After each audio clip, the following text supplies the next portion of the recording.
We are good to go. We are officially on our last scam betting show of the year here on the old Ruck Fobocalls show. I have a ton of emails, so we're going to get straight into it and start making calls. Reminder, if you have those scam mails from Norton, PayPal, Microsoft, Geek Squad, Best Buy, etc., saying that you've been charged X amount of dollars, and if you don't recognize this charge, all you can do is give us a call. Send them to me. Info, just forward them as they are. Ruck info at ruckfobocalls.com. Now, quick little reminder, I do from time to time to protect myself from the AI moderation on TikTok have to mute. Can you hear me right now?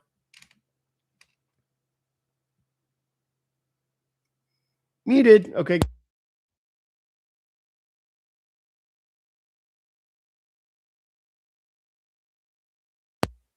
Muted over there as well. We're going to be off to the races. Now, the reason I mute is if I'm giving away sensitive information or something that the AI moderation on TikTok might think is sensitive information, I'm going to mute. You're going to know if it's actual sensitive information because I'll cover my mouth like this. If I don't cover my mouth, I don't care if you can read my lips. It's fine. People are going to say that. And they're going to type in whatever I just said while I'm muted. Because they're dorks and they need attention. Speaking of needing attention, there will be bots and trolls and shit that'll come in here.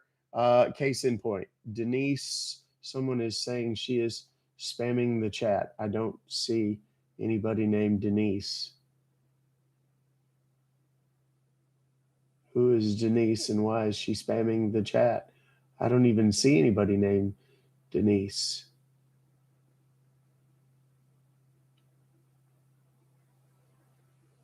I don't see anybody. I don't see anybody named Denise. So sorry. Was she telling me 400 times that she sent me an email? It always cracks me up. People say, I sent you an email. Thank you. No, but I sent you one. Good. So did 300 other people. I appreciate you. I have my email open right here, so you don't have to tell me that you sent one. If you send it, I'll see it. I promise. That's the way that works. Emails. Okay. Let's get into it. Do we have any appsters that have sent some straight away? I don't see any right away. I don't see any right away. So let's just go right here.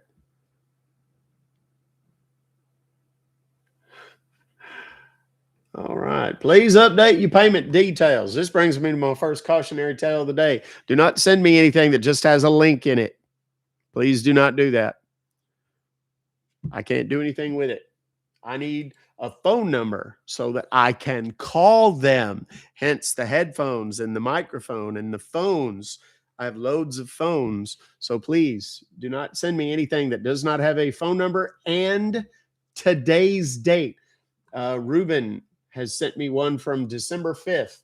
That is not going to work. Alex has sent me, a Happy New Year. Thank you, Alex. I appreciate you. That's very kind of you. I may have spoken too soon about what we have available to us in the way of emails. This is from yesterday, and it's not one that I can call. Here's one. Oh, good Lord. I may have spoken too soon, y'all. All right, here's one. Please update your information. Motherfucker, stop sending me the stuff that does not have a phone number in it. I love you, but my God. Okay, now here's one. Today at 10:27, we have noticed that you're okay. Let's call these folks and see what's up. This is an 855 number. They tend to answer these.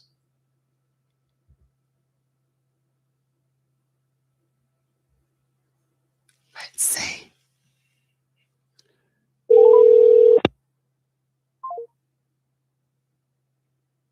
Why am I pissed today? I'm not pissed today, Texas Bear. Are you just here to start shit? If so, you may go. Maybe another drunk guy. That'd be good if we got another one of those. Those guys were pretty funny. Did you guys see the TikTok that I posted this morning? If not, you should check it out. It's pretty funny. Oh, I should plug this in. Yeah, that phone number is not working either. Okay, so we're back to scammers not answering the phone or sending out emails today. Had to send these in 3 parts for you to get all of it. Try the number it came from. Haven't got scammed. Okay, the number that it comes from does not work. 100%, Lynn, I get you. I appreciate you.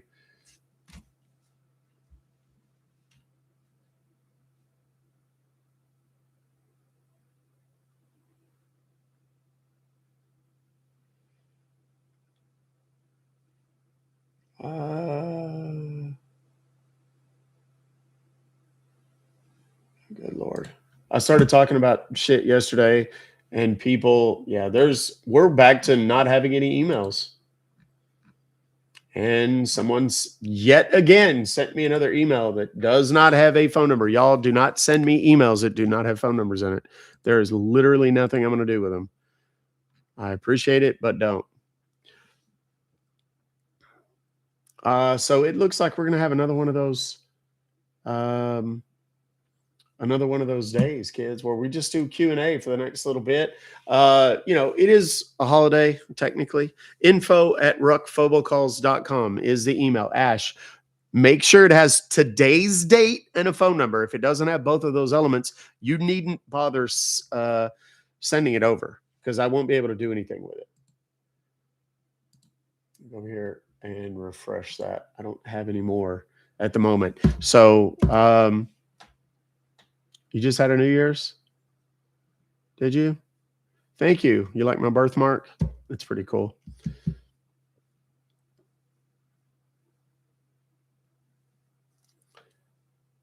Yeah. I'm looking at the comments too here. It's a great color. Thank you. This was a gift from Lexi for Christmas. One of my Christmas gifts. Call me. I'll try to scam you. Okay, put your phone number in the chat real quick, Mr. Chico. See how that goes for you. You'll meet a whole bunch of new friends. Someone has linked my email to their phone. Do you have access to your email on a desktop or laptop? If so, change the password. That's the only way to do it. Oh, yes, there it is right there. I don't have anyone to call. The scammers have taken the week off. That became evident on Monday. They literally are just, okay, Vince has sent one, and he said, test. So, switch the Wi-Fi on at the asylum. What's going on with the comments? Oh, I don't know. Is there a bunch of goobers?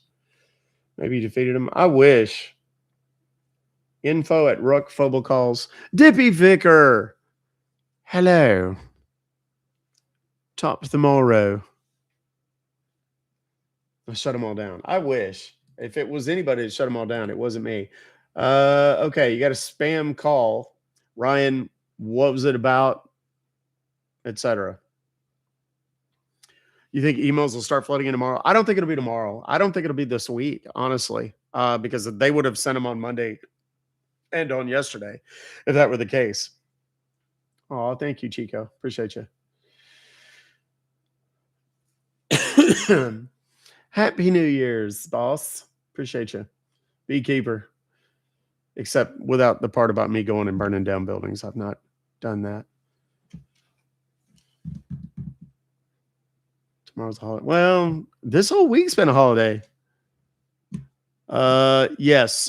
Jack over in the app has said, is everyone getting a lot of cloud storage subscription not getting renewed in their spam folder? Yes, everybody's doing that. Those emails that have that says, update your information here or update your payment method here, whatever. Those are phishing emails. They are designed to get you to put in your information so that they can steal from you. Don't do it. If that is the case, you can go to netflix.com or I'm trying to think, go to your Gmail. I get a lot of those for Gmail. Microsoft Outlook. It's terrible. I get a lot of spam. What's up, KDA?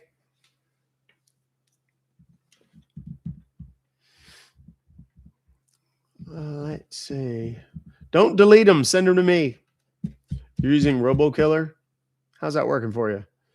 You know, I mean, if you don't depend on your phone for work, RoboKiller is not a bad decision. The only problem is it blocks a lot of calls that shouldn't be blocked and doesn't block a lot of the calls that should be. Did I say that right? Block some that shouldn't be and doesn't block some that should be.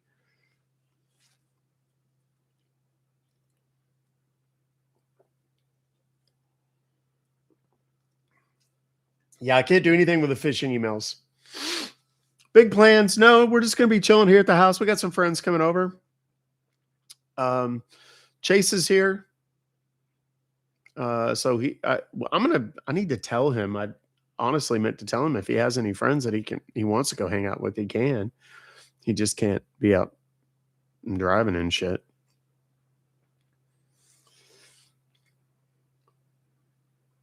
I can't do a whole lot with those. Yes, it is. Thunder. Do you like it? Sure, 55. Got a text from a 5-digit number. Is that a scam? It could be. 5-digit numbers, the number that shows up in the caller ID effectively of a text, like if you get one that is a 5-digit thing, a lot of companies just have a 5-digit number that they send the text messages out from. So that may or may not be a scammy text. If you haven't heard me call it, Fuller, then I haven't called it. I know someone that received a call from a bank with an auto system that requested their date of birth, debit card information, last four, and social and address. Would you be able to explain the scam and how far out the scammer can go to other accounts outside of the bank that they provided? Yes. A lot of times you'll get these automated, they're AI, and they are simply phishing for information. And the more information that you give, Jennifer has asked, they say they want their date of birth, debit card info, last four of the social, and address. The reason they want those things because those are the things that can typically be used to get into people's online banking and or telephone banking. It could also be used for any number of other things. And there's you get that much information from any one person. There's a tremendous amount of things that can be done. Now, never, ever, ever give your social out over the phone to any of these scammers, especially if they call you. It's just a bad idea. You're giving too much access to too many people. Robot killer are viruses themselves. Not sure how accurate that is. Those robot killer. You talking about Robo Killer? Are you talking about the apps and stuff?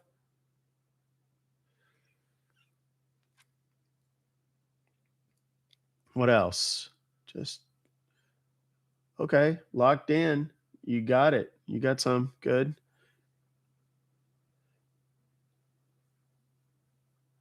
I barely got any robocalls yesterday, so all is good. Alexander, I'd love to make some calls. Have you sent any emails in to me? Is there a way to stop political text messages? Technically, Dollar Lock, all you have to do is say stop. But what they'll do is they have volunteers. The volunteers who work for a particular or volunteer for a particular campaign will text you from a burner number. If they say stop to that burner number, then they'll call you from a different burner number or text you from a different burner number. And oftentimes those burner numbers they just have tons of them. So it sucks, but there's not a lot you can do. You can tell them stop. Once you've told them to stop, then you potentially have a private right of action, but they're going to argue political campaigns and it's a big pain in the ass. Not a lot you can do about it. You just paid off the IRS with gift cards. Awesome. Congratulations. It's a computer that we got from. Yeah, a lot of them will have dialer systems and stuff like that. So I got this a lot about business loans. Those are actionable, assuming they're coming on your cell phone. What about a random group chat with a whole bunch of numbers claiming to be a text from T-Mobile? Obviously, that's a scam. Not actionable because it's a scam. Telemarketers, robocallers, those are, telemarketing robocallers are the ones you can go after. Scammers, the ones that pretend to be Amazon or PayPal or whatever, you can't do anything about those. They release January 13 on Found TV. Folks will see your bracelet being worn. Oh, little shameless plug, but we'll allow it because it does have Ruck Fobocalls bracelet in it. Jack, I don't know if you have your name on TikTok, so I'm not gonna say it, but there is a movie called. Oh well, it's on your movie release schedule, so I would assume Jack Hunter. You can look it up on Netflix. It's coming out. Wait, is that Netflix? Is that what? Hold on a minute. I don't. It wasn't on Netflix. It's on. What's it on? Hubi or something. I can't remember where it was. Found TV. Don't worry. We'll make sure people can see it when it comes out. Sorry, I got you messed up, Jack. My bad. Are there scams with Upwork? Yes, lots of job scams that are, remote jobs offering tons of money, great benefits, 3 weeks off a year and all that. It's a scam, 1000%. Are you going to start calling? Are you going to send me any emails, Cherry Blossom? Because if you have some, I'll gladly call it, but I don't have a lot right now. Attach a photo of a Spectrum call that has both the VM and the phone number. I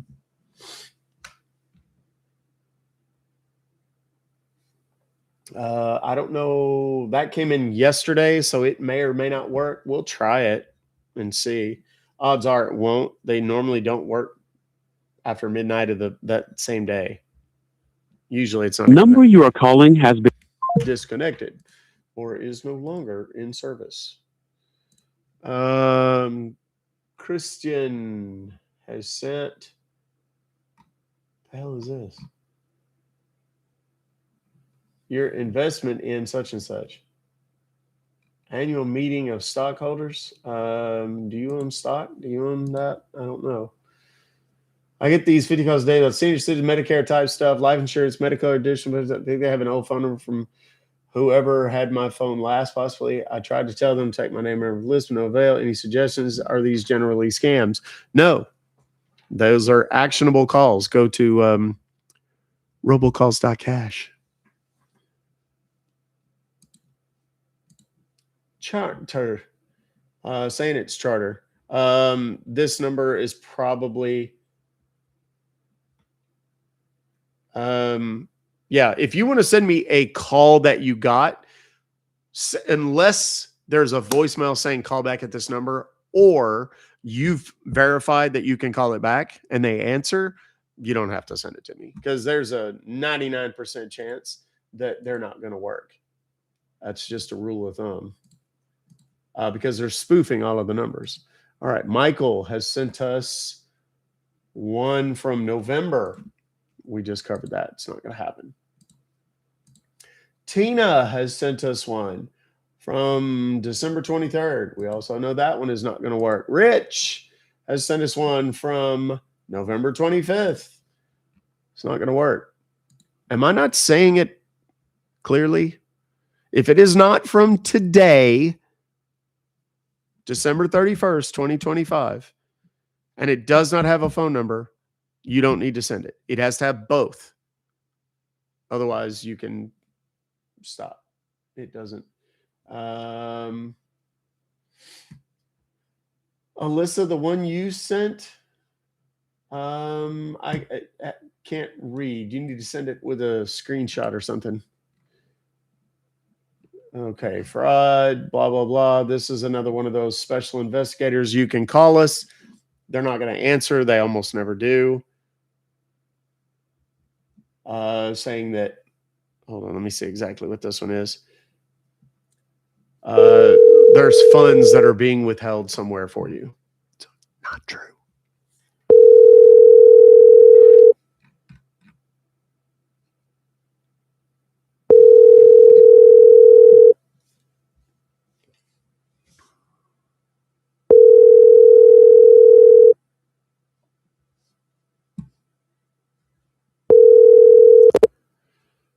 The person you're calling is unavailable. Hang up now or hold to be transferred to voicemail. They never answer the phone. That's because they are almost inevitably from Africa or somewhere that they don't speak very good English. You've been eligible for penalty abatement review. This could help you avoid garnishments or levies. That is a tax relief call. It is not a scam. It is an actionable call that you could potentially make money off of. A lot of people are real leery about what do you call it? A lot of people are leery about doing the tax relief ones because you have to give up a social typically to identify who they are. And I get that, but it's really kind of the only way for those.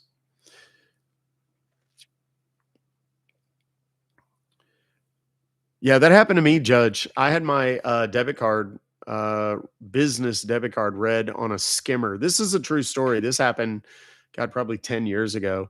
info@ruckfobocalls.com. Let me pin that real quick. Thank you, Valerie. There. I went to a gas station. It's the only place that I can think of that they would have even had an opportunity to get it, but they put a skimmer on a gas station pump, a gas pump, and my business debit card. And about, I don't know, 2 weeks later, I get I'm waiting on a big transfer, wire transfer. And it was either for a settlement of some kind or it was a consulting gig, and it was like a big 5-figure amount. So I was looking for it to come in. And I go in and I see a $1,900 charge, I think it was, or $1,800 charge at Best Buy.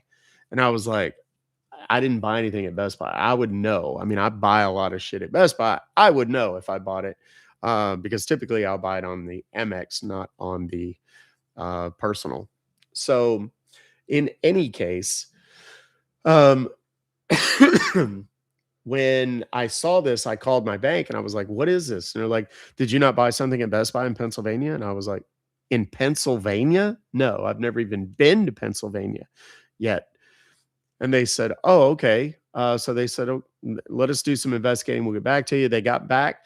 And the investigation yielded, they actually had a woman on camera who got my card number somehow. I'm assuming, again, it was a skimmer, created a fake Best Buy credit card, walked into a Best Buy in Pennsylvania, somewhere in Pennsylvania, and bought, I think it was like a MacBook or something, one item. Her full ass face was on camera and everything. And she had put her own name on it. I'm like, duh, but used my card number, and I got the money back and everything. So, is this a scam? Care engagement special remote Kentucky, $23 an hour, 8 to 3. I don't know. This doesn't seem like a scam. Who sent Amanda? It doesn't seem like a scam. It just looks like a recruiting email. But it's always good to vet, the company. Don't call directly out of the emails. Search the company online, then see if you can find a contact number for that person online, or call the main switchboard of that company, a recruitment office or something, and then say, may I speak to so-and-so? In this particular case, the woman's name at the bottom of the email is a very Indian or Pakistani sounding name. So it's very probable, that obviously she's of that descent. it certainly makes her job harder, I would think. But yeah. Okay. There's no image. Okay, that is once again does not have a phone number. The Western Union transfer, they want all your information and blah, blah, blah, blah, blah. It's a scam. They never answer the phone, so there's no point in calling them, even if they did have a number. This one doesn't look like it has a number in it. So let's see. Shane has sent me something that does not have a phone number in it. I'm not understanding what I'm. Can you understand the one that are coming out of my mouth? Wells Fargo called about your account, and they said, "Okay, let's try them." It's not going to work. I'm 90% certain, but we'll give it a shot anyway.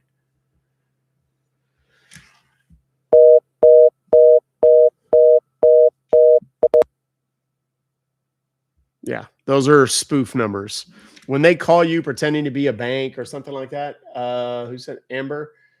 It's a scam. I mean, the number is spoof, so you can't do anything with it. Mega Millions. This is from Nancy. Oh, claims department, official ruling documents. And this is very clearly photoshopped and shitty. So let's give it a shout. This is a terrible Photoshop job on this thing. This might be fun if we can get him to answer. Please leave your message for. Let's try that again. Hold on a second. Please leave your message for.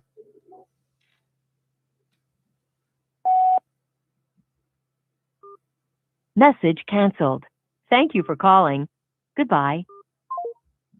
Yeah, you can't get into the voicemail, nothing. Now, maybe they'll call back. One of the numbers that oh crap, I just closed my damn email. I didn't mean to do that. Where's my cursor? I spend half of my day on any given day searching for my cursor on this screen. I really, truly do. Let me look. I got a bunch of calls yesterday afternoon that we called. Yeah, they called at 5 o'clock on like 5 different phones. Let's see if we can get these. We couldn't complete the call. Yeah, they turned it off. That was a number that we called repeatedly yesterday. I think it was the drunk guys. Elizabeth has sent, dear esteemed customer. That's how you know it's a scam. They would call you by name. They're asking you to, should you require any clarification or further assistance, please feel free to contact us at, and they have a Gmail account. 100% fake. There's a phone number and it's a WhatsApp. They're not going to answer it. So those are no good. So the scammers are obviously taking today off, just like they have the rest of the week, which sucks, but your cat finds your cursor on your screen. Christina, I'm trying to make calls, but there's nothing here.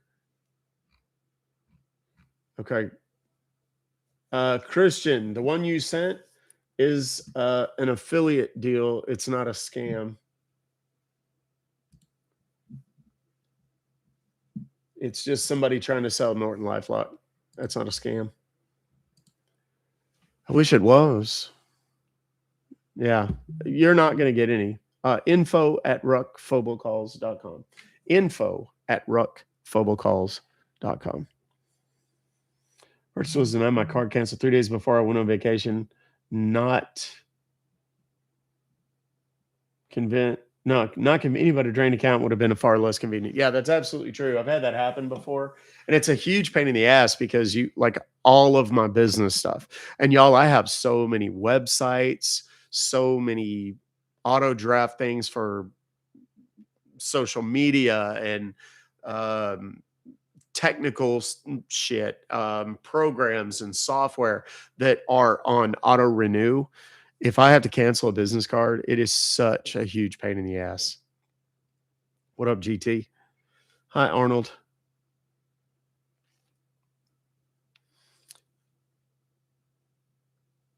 Underwriting scam calls that are going on right now. Yeah, those are actionable though. You can make yeah,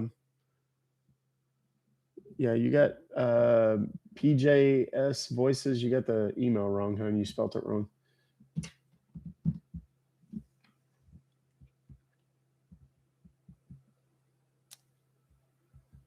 I'm good, Jen. How are you? Can you do a birthday shout out to my bestie, Kathy? Is Kathy here or is she just watching right now? Crafty Hands.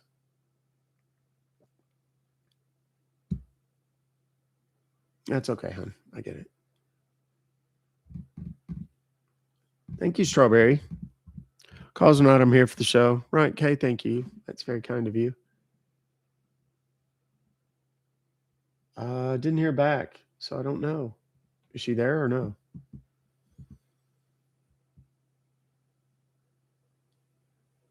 Tell Chase if he has no plans, I'll keep him company.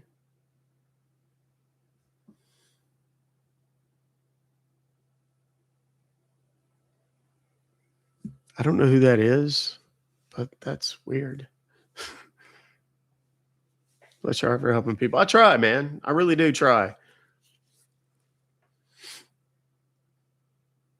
What was the most memorable call this year? You're gonna have to wait for the post on that. It's gonna take me a day or two to put the finishing touches on this. But it's gonna be kind of cool. We're gonna have a highlight reel that's gonna be kind of a long one, but it's gonna be a good one. It's gonna be a good one. And we're gonna have highlights that are from some of the top calls of the year, as determined by volume, meaning calls that were watched a lot. It's crazy because I'm going to be honest with y'all. The top call of the year, no one, not a single person said it was their favorite. Yet it has hundreds of thousands of views. And just when you think you have the algorithm figured out on TikTok, you don't. Because that one, everybody says it needs to be, just a little bit over a minute and it's got to have a hook in the middle or in the beginning, all that shit, right? No, this one's like 6 minutes long. There's no hook at the beginning. It's funny, but I think it's very funny. But yeah, no. And it was the most watched video of the year. There is a lot of them. And, it's funny because there's so many. Which one? Dawn, you have to go look. It wasn't that long ago, though. It was in the last half of the year. The one that everybody liked the most is an hour and a half long. I can't even post it. I can't even post the whole call. Even if I edited it down to make it, fit, I can post on TikTok, I believe, up to 30 minutes, maybe 60 minutes. But even then, I couldn't put all that down. I couldn't reduce it to that much. How can you tell if the person you're talking to is a scammer? There's a million possible ways.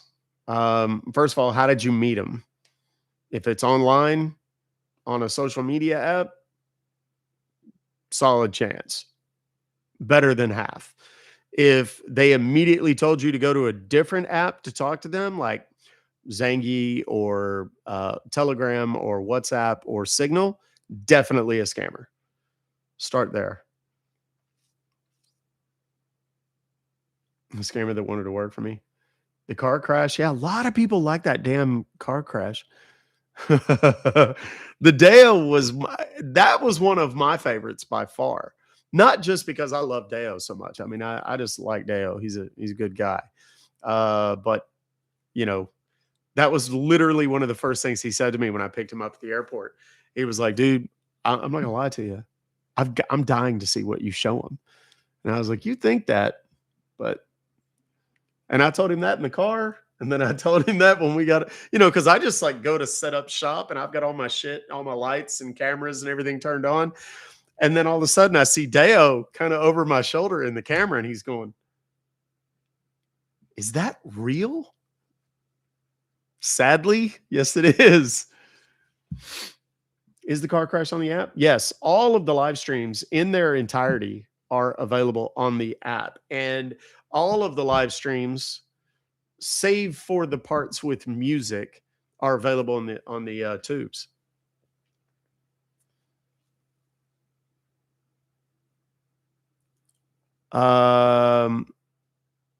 Did you get a link to the video I sent you to show the scammers? I don't know. Did you send it today, Jack? If you send it today, I got it. Okay, thanks for your order. Okay, let's try this one. This is McAfee. I don't know how old this is. It doesn't have a date on it. So let's give it a shot and see what happens. Who knows? We may just get one and it'll be really good. The good news is that there's not a lot of numbers to call. Usually when you get those guys on the phone, they're really desperate because they're not working. That was probably, oh, it says December. I'm sorry. I said there's no date on it. It's massive. It's so big. I missed it. That's what she said. Let's see. Nope, nothing in spam either. So, Randy, falling and bleed. Yeah, there's a lot of them that.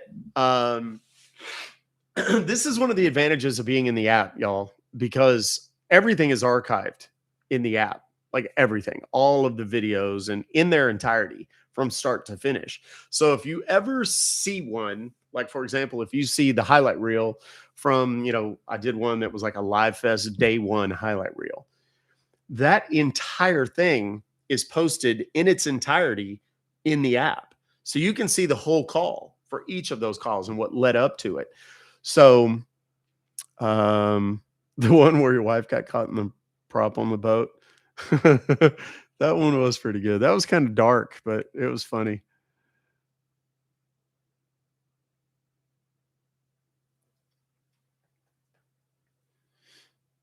Scammer was calling you Beverly. Yeah, it's funny. I remember when I started doing this live and when they used to go www, oh my God, I used to just lose my shit every time. And it's funny now because people constantly message me and they're like, how do you keep a straight face? Like, how do you not completely lose your shit? Dude, when you do this as much, as I do, it kind of the zip of some of the things that they say that are just naturally funny, they those are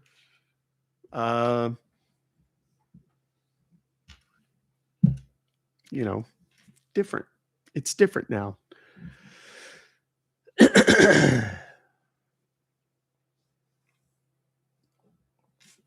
Ultra Beaver. Yeah. Dot like a idiot.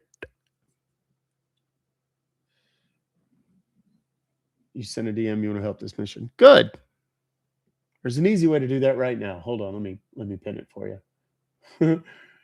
Hold on. There it is right there. That's a great way to help with this mission. The Jingle Bells one was good. I mean, I've gotten scammers to sing a fair amount. I think it was Jenny that sang the Ed Sheeran song, and there was another song she sang. And then of course we had the Jingle Bells song. We had the Happy Birthday where the guy saw the cake video and he was singing Happy Birthday, and that was completely unsolicited. He just saw there's some bare bottom young lady sitting all over a cake, a chocolate cake with her bare bow honey. And this fella saw it and instantly started singing happy birthday. What up, J Dub? What up, Linda? How are you doing? You do the Indian accent. Amazing. No, I don't know. Do you think so? In my app, Kimberly. Now, be nice. She's asking a legitimate question. Are you muted? No, you aren't, Rocky. The link to my app, this one that coincidentally matches my birthmark. It's at the link in my bio.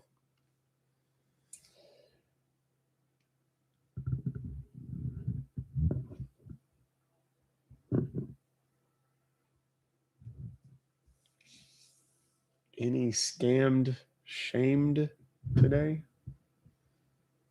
Best security software for your computer. It's personal preference. They're all very similar. They all use very similar technology. I was a huge fan of Kaspersky for a long time. Never had a problem with it whatsoever. And then they stopped selling it in the stores because the guy that created it was the same guy that created, I believe it was McAfee. And it just basically, they had security concerns about it and so on.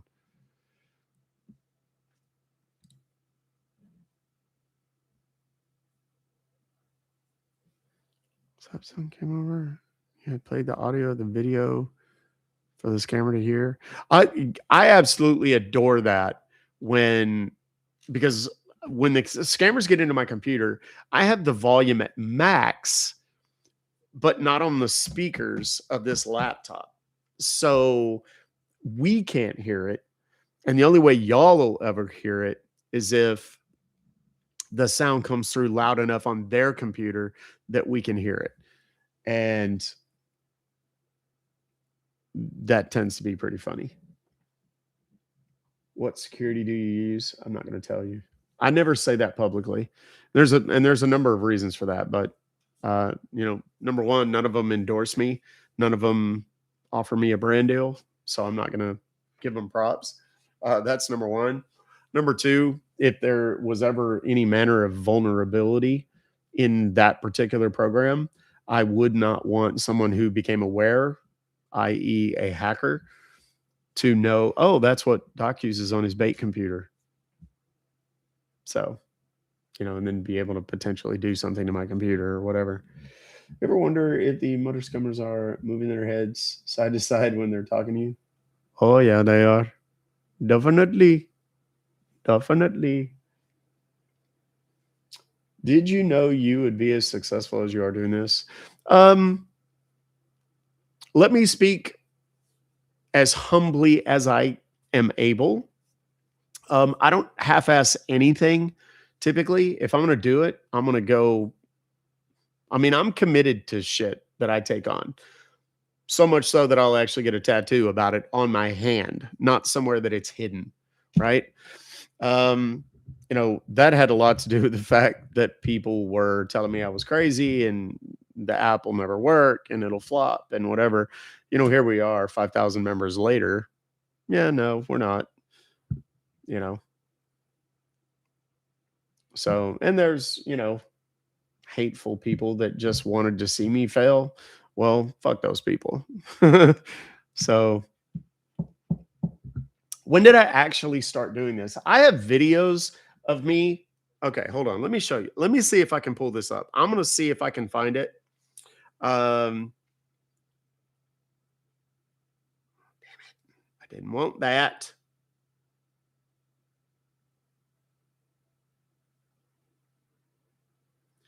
I'm going to go look at the old credit repair page.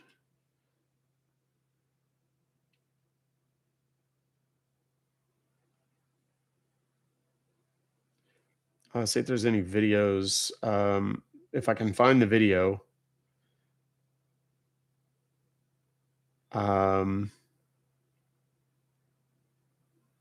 There's one in particular that's on this page. There's so many videos. When I tell y'all that I was doing videos long before a lot of people were doing videos, look at that youngster right there. Look at that kid. Look at that kid. He was so young. He was still wearing suits and ties and shit.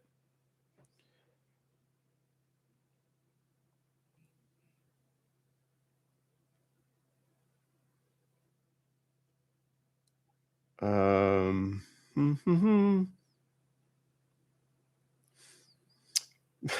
14 years ago, here's me trolling a guy. Ashton, I'm calling in regards to your services and trying to pump up my credit score a little bit. Please reach me. This guy was a competitor and didn't think that we would pick up on it. He was trying to shop us and see how things work. 214-644. That's 214-644. And once again, my name is Ashton, and I'm calling in regards to your services. Thank you. And then I figured out who he was, and I called him and called him out, and I did it on video. Oh, here's one. This is 14 years ago. Mr. Marshall called our client's office 53 times in one day, attempting to collect a bogus debt. Now, when I tell you that my whole interest in this started because I was busting debt collectors for doing this, right? For making these calls. Investigation, how may I help you? Yes, Edward Marshall, please. Hang on just a second, okay? Okay. Thank you. Who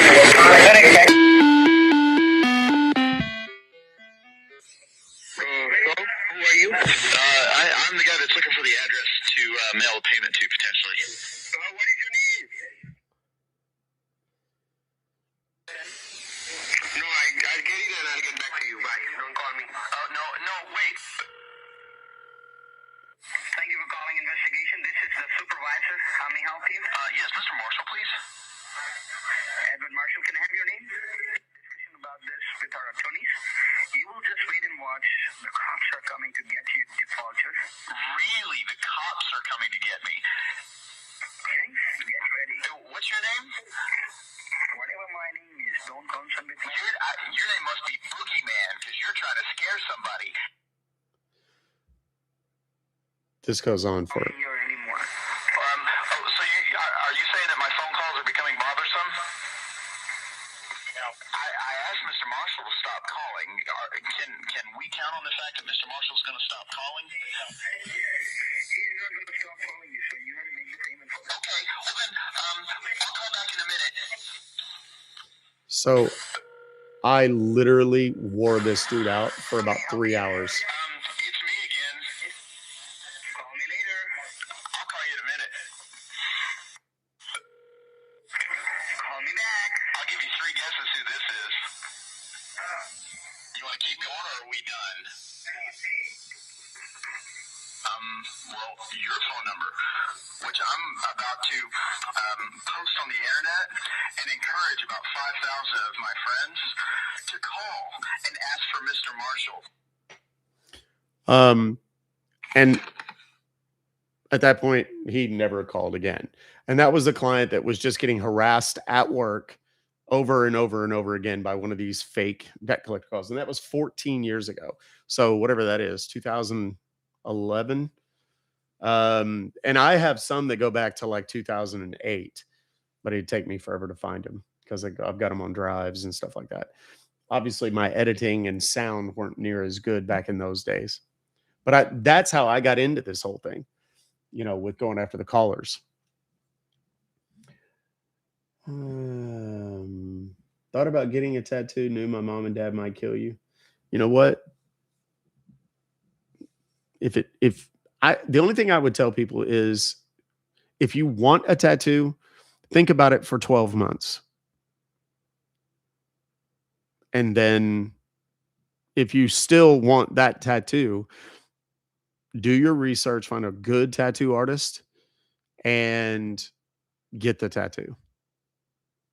Think long and hard about where you want it, and make sure that it's somebody that is going to do good work.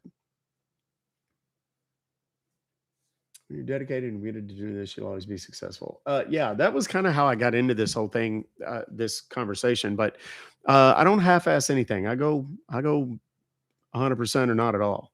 Go big or go home. You know, think big or don't bother.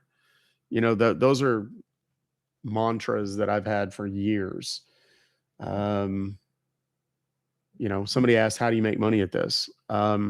People like what I do, and they sometimes offer me things in the chat. You don't have to. It's never a requirement. It's never an expectation.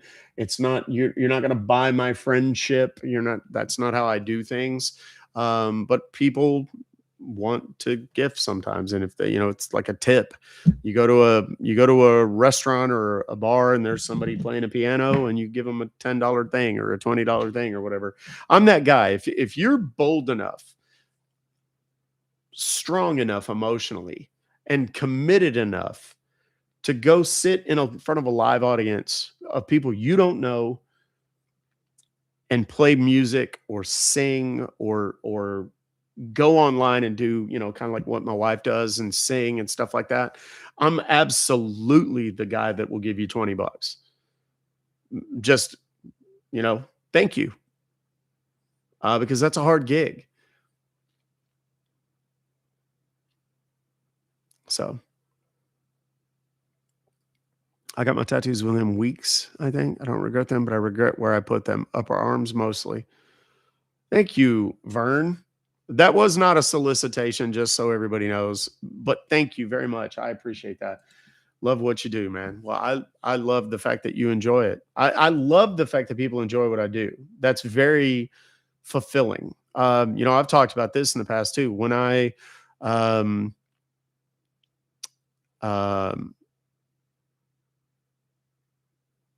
was in investments and banking, retail banking and investments for Bank One, I made people ridiculous amounts of money, millions of dollars.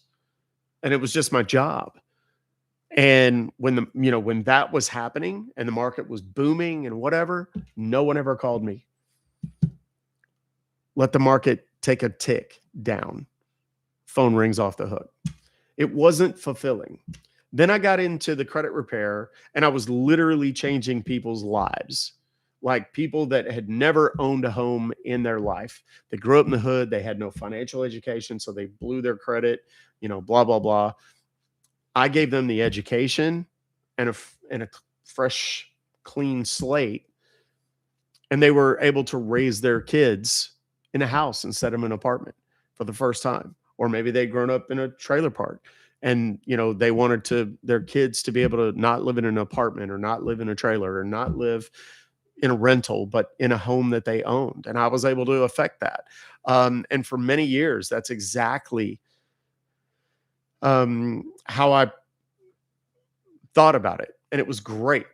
Then the industry got taken over by a bunch of dipshits that were out giving false information and making not only false promises, but illegal promises. And I didn't like it.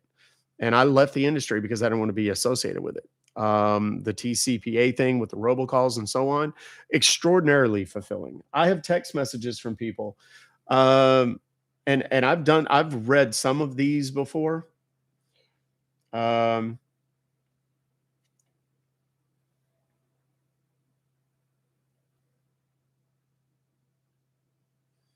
Sorry, wifey text me. College. I'm gonna do a search for this because there was. Here we go. This is in 2019. Now, y'all remember I told you I released the kit September of 2018. Dippy Vicar, thank you so much. Don't want to rush it. Yeah, definitely think about it. You know, 40 years is not a long time. This guy sent me this text on Wednesday, July 3rd. Wait, where's it at? Yeah. Wednesday, July 3rd, 2019, 2:14 p.m. Thanks. Saw that you called. Now, this is someone that I knew personally prior because he was in the mortgage business and insurance business. So we had done business on, when I had the credit repair stuff.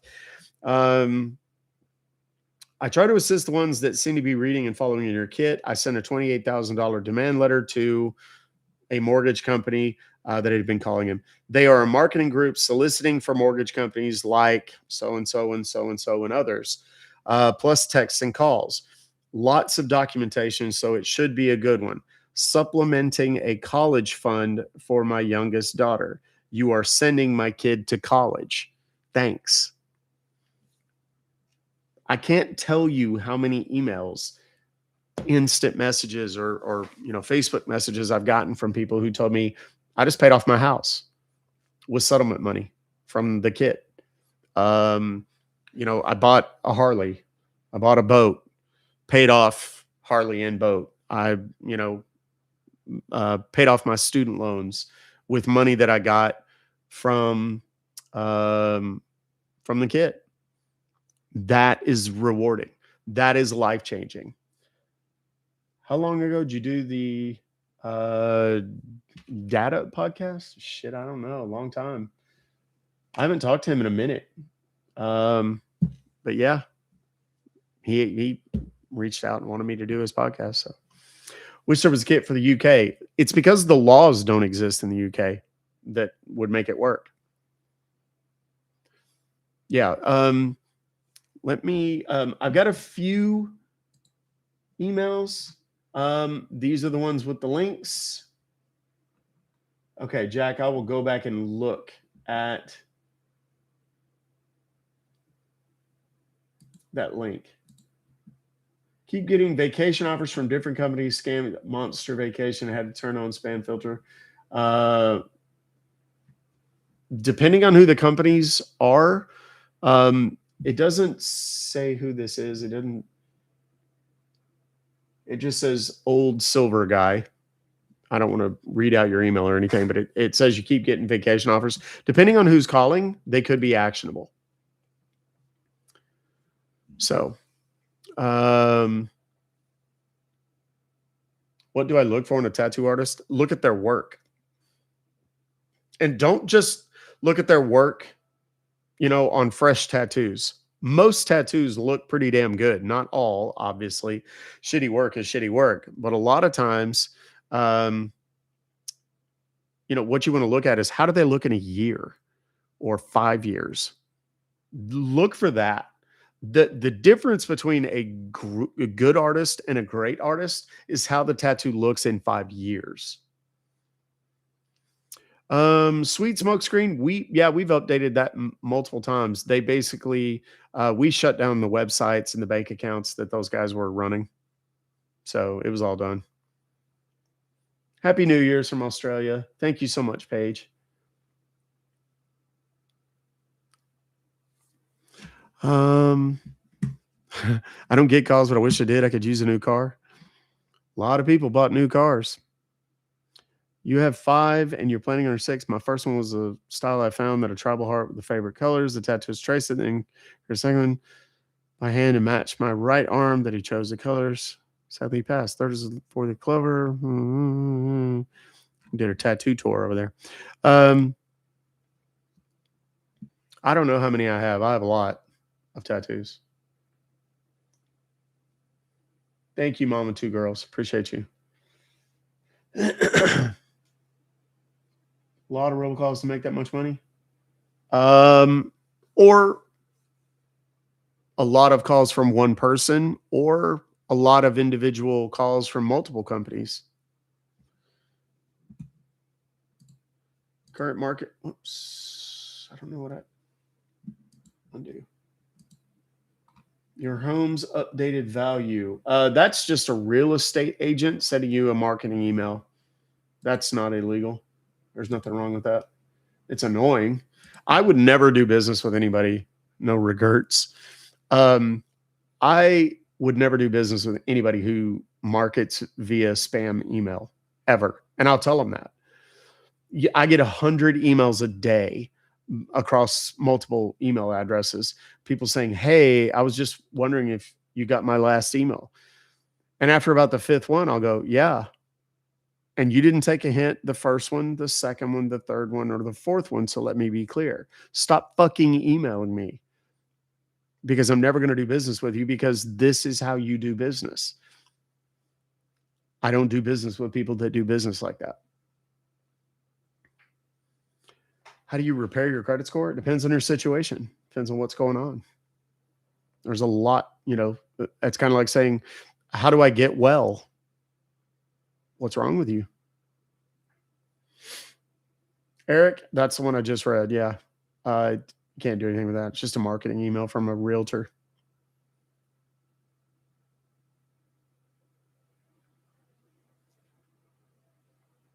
Yeah. As a web designer. Yeah. What if Nick Shirley wanted to collaborate? If Nick Shirley wants to be a guest on my show or have me as a guest on his show, I'd do it. I'd embarrass that little buffoon. He won't do that kind of shit, though. He won't go live. Your whole debt total is like, but that's great. Is it charged off debt? Is it in collections? Is it active with credit cards? Is it, you see what I'm saying? There's, keep in mind that the credit scoring formulas use about 350 different pieces of information and combinations of pieces of information to establish your credit score. So all of those things play. If they're charged off with the original creditor, settle it before it goes to collections. If it's with collections, then settle it. And see if they'll delete it. They're not required to delete it once you pay it. Technically, they're not even supposed to do that, but some of them will. It is technically illegal. You didn't know that, did you? It is illegal in many instances for them to do that.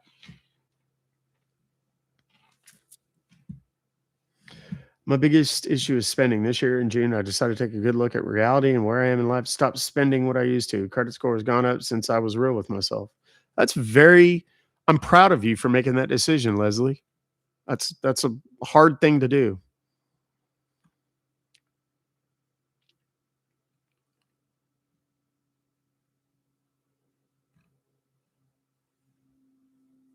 Yeah, portrait, that's tough. You got to have somebody that's really good to do portraiture, because I've seen some really bad portrait tattoos. What do you do with companies that buy debt? Settle it. How you negotiate that depends largely on the situation.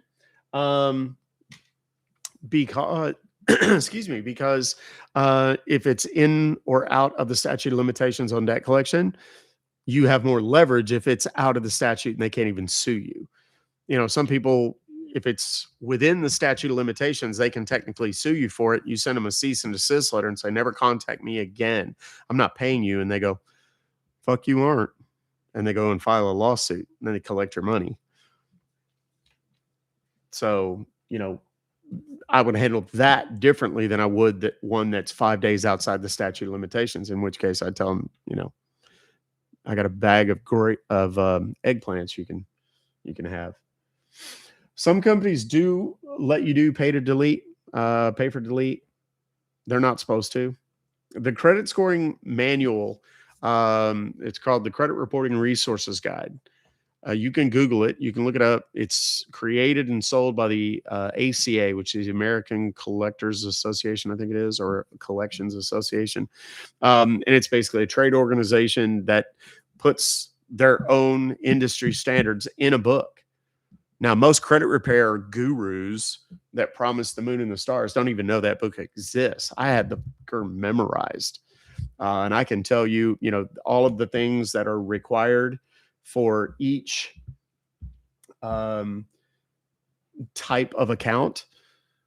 Like, for example, collections accounts. There's only 13 things. Now, this may be slightly dated, but at the time that I was actively doing credit repair, because I've stopped buying the resource guide because I don't need it anymore, but there were 13 things on a collection account that were required above all else. And it says in the manual, Even though you're supposed to be 100% accurate and complete, these are the things that you absolutely must report at an absolute bare minimum.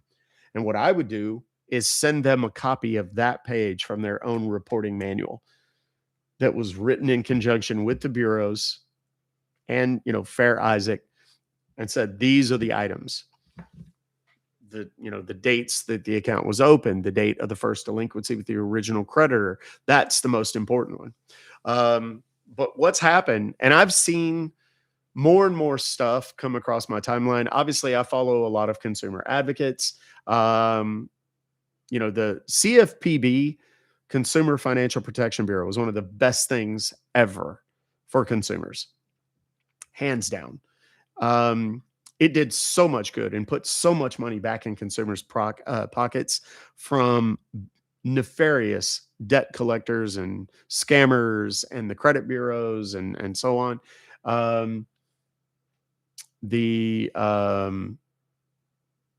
It has been essentially dismantled. So, by the current administration, and I'm not picking sides. I'm just saying it's a fact. I've told you guys before, a lot of the consumer credit protections that have been in existence for a long time, going back 10, 15, 20 years, a lot of them have been completely rolled back. And that's not a good thing for consumers. But money talks. I'm trying to think of the one that I saw this morning. There was one that I saw this morning. The companies that do buy now, pay later type stuff, Affirm is one of them. If you look at who owns Affirm, which is one of these companies that if you buy something online, like through Amazon, it gives you the opportunity to pay with a little bit of interest over 4 months.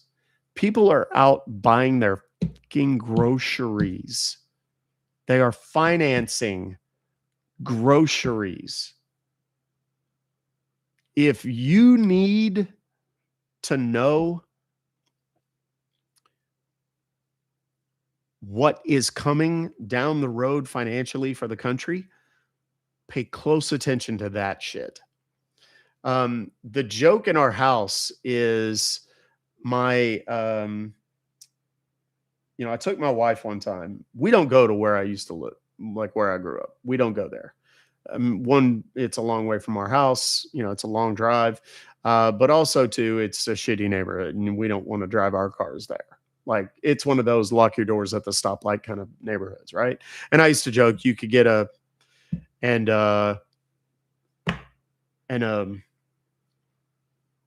within 3 minutes of my house, 24 hours a day, 7 days a week, even on the holidays, right? Like, it was that bad. And there was, ladies of the evening, et cetera, et cetera, et cetera.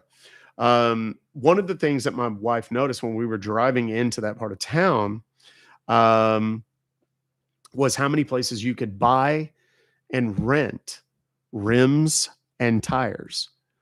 We've all seen the jokes and the memes about people that have an $8,000 Hyundai and they got $2,000 worth of rims on it. Y'all, that doesn't happen where I live. That happens where I used to live. And there's a reason for that. It's predatory. Same reason there's no liquor stores really close to where I live. There's no pawn shops really close to where I live. Pleasant Grove. Right? But you go back to where I grew up, they're literally on every corner. Every strip mall has a pawn shop. A lot of them have massage parlors.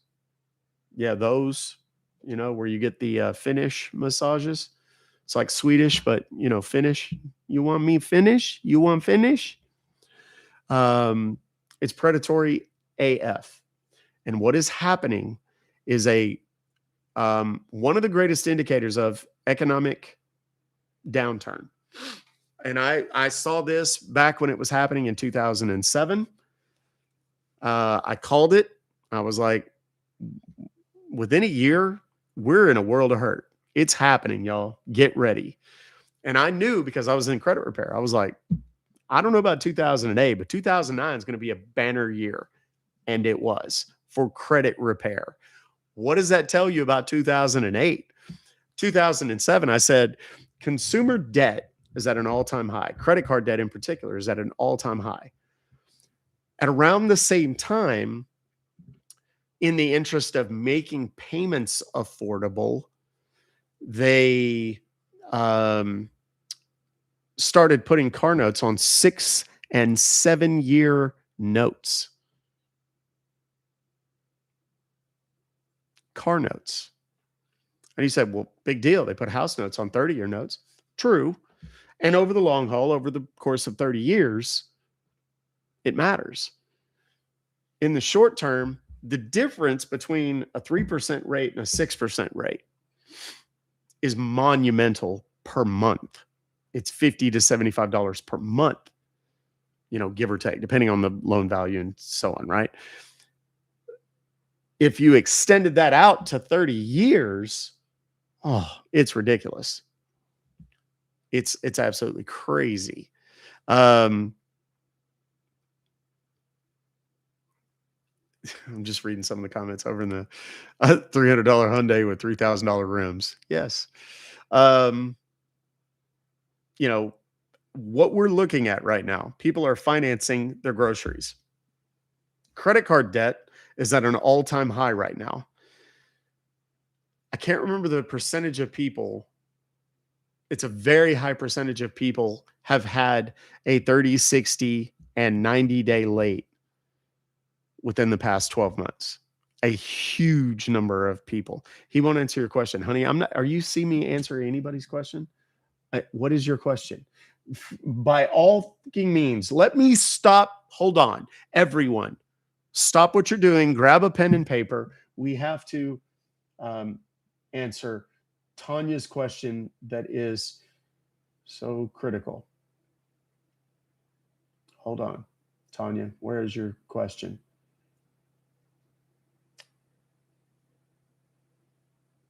Yeah. Maybe your question is getting filtered because it's not on here. So ask it again. Use different words.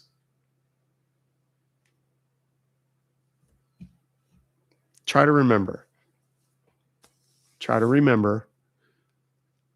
TikTok filters a lot of shit. So ask it in a different way. You can also send me a message and I'll answer it privately. Ask any motherfucker in here and they'll tell you that if they've sent me a question, I've answered it. I've got well over 1 million followers at this point, 1.1 million followers almost. I answer every king message.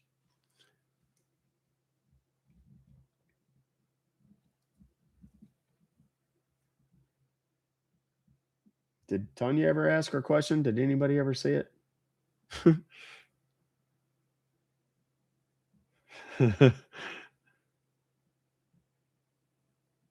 Hey, now, I know you're not. Just Stacy. And I'm just giving Tanya a hard time. She may have headed for the hills at this point. She's going to go and tell everybody what a terrible person I am.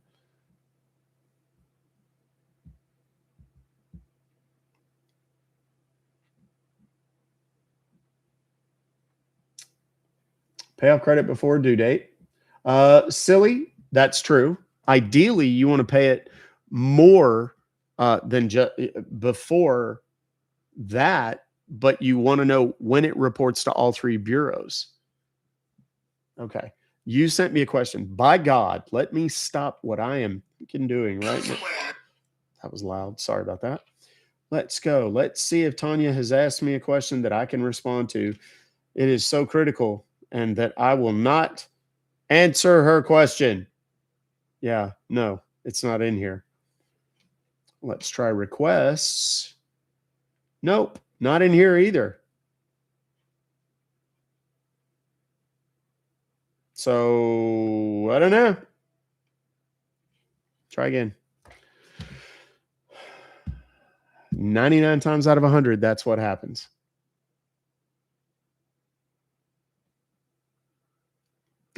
Answer me. Yes.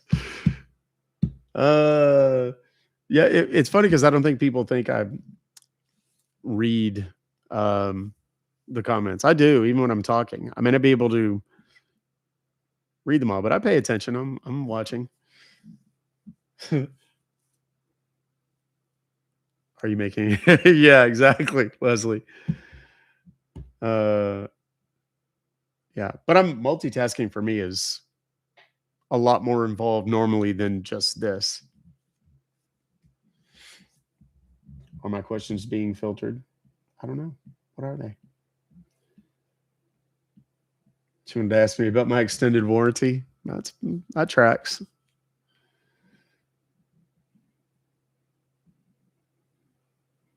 I saw your question about are your things being filtered?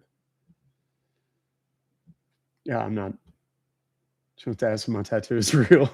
Yeah, it's a birthmark.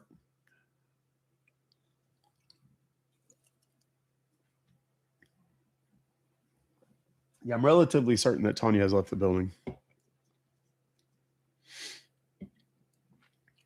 That and people always say um, people always say, "Can I ask you a question?" You just did.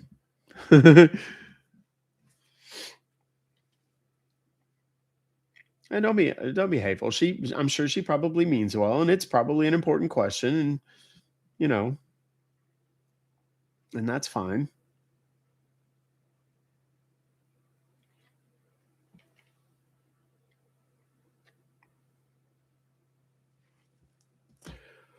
Are the AI phone calls from firefighters asking for money legit? Depends on what you mean by legit. The companies that run that are telemarketing companies who give roughly 1 to 5% of what they make to the organizations that they are allegedly calling on behalf of. The rest goes to paying the telemarketer, which now is an AI system, uh, and the executives of the company. They're scammy and shady as shit.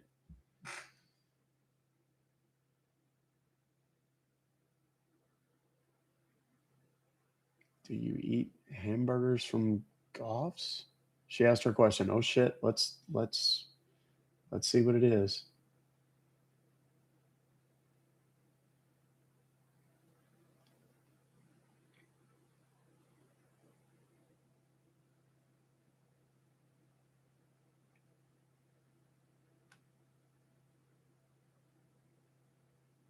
Um yeah, I still don't see it, Tanya.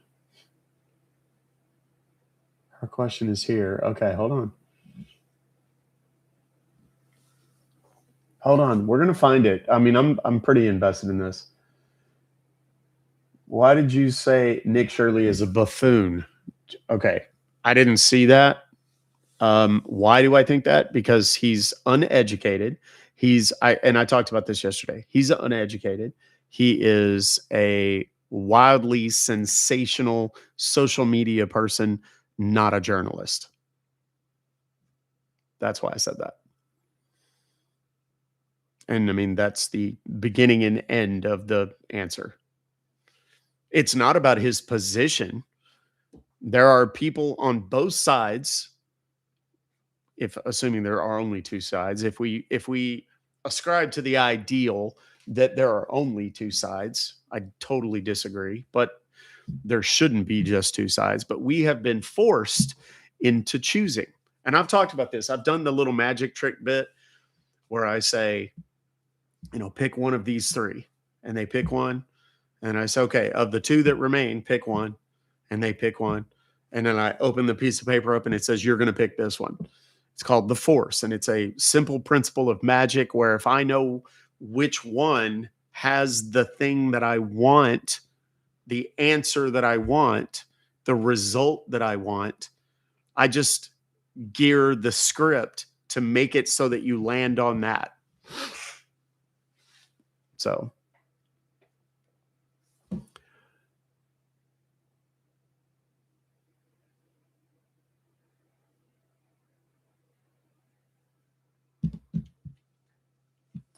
how do you negotiate medical bills? Call them and talk to them.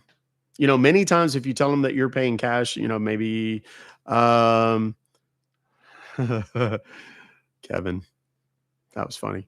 Um, tell them you're paying cash, you're paying yourself, and the insurance doesn't cover it, or you don't have insurance or whatever. Sometimes they'll give you a discount just for that. I don't think I've ever been to Goff's. I don't think I'm familiar with it. It's like got the red script. And it's kind of a tall printed font, I think. You do it in Card Tricks, yeah.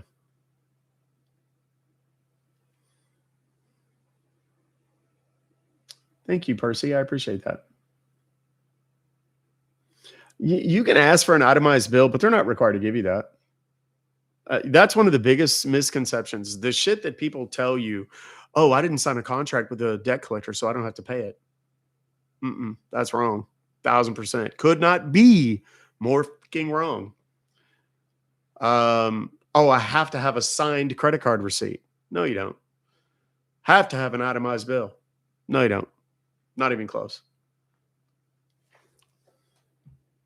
Let's see what it is. I think he was joking. I think Jack was joking. There's not. I've got one more. Oh no, that was let me go. Here we go. Yeah. All of the emails that I've gotten today are not anything I can call. So Fuller, all we're doing is hanging out at the house, getting calls every day from tax resolution services. I don't know any taxes. Is that a scam or actionable? That is 100% actionable. Tax relief. Let me say this again. Everybody pay attention. Tax relief, student loan forgiveness, solar panels, air duct cleaning, carpet cleaning, roofers. We want to put a new roof on your house, or any kind of home services that they call about. Angie's List calls a lot. I've heard. Auto warranty calls. We've been trying to reach about your car's extended warranty. The insurance, final expense, Medicare. Those are all actionable calls.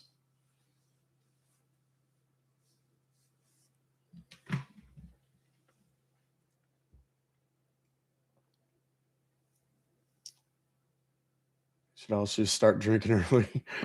Right, David? I don't really get Perina. That's a great question. Everybody talks about that. We have a natural inclination. I've talked before about how we have this propensity as humans to draw these arbitrary lines in the sand. And we say, on Monday, I'm gonna. On Friday, I'm gonna. On the first of the month, the first of the year, I'm gonna.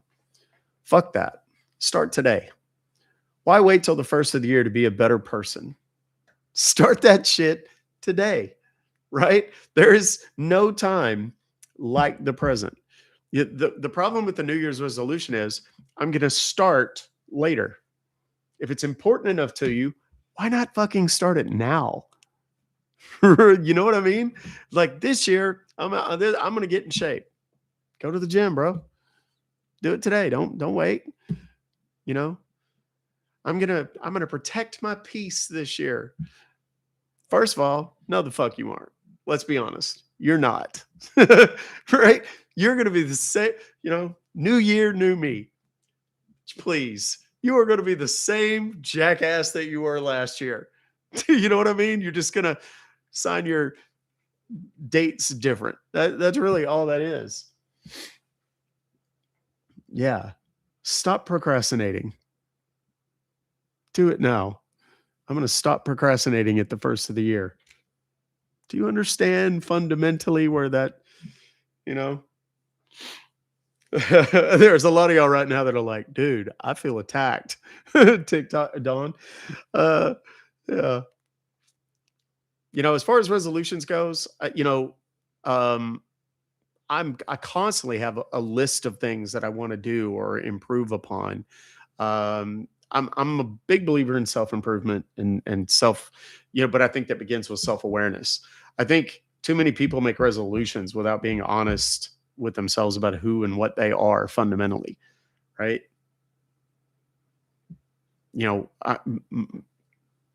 It's no secret. Okay, wait, hold on. Let me do this differently. Everybody come in close. I'm going to tell you a secret. I can be a little impatient. I can be a little testy. Some might say I could be a dick at times. Yes, you are absolutely correct. That is not a secret, right? But if you are aware of those things, you can begin down a better path. Right? And I'll say, it's kind of like, and I've used this example many times. I've talked about this. God knows I've gone through my bullshit online this year. And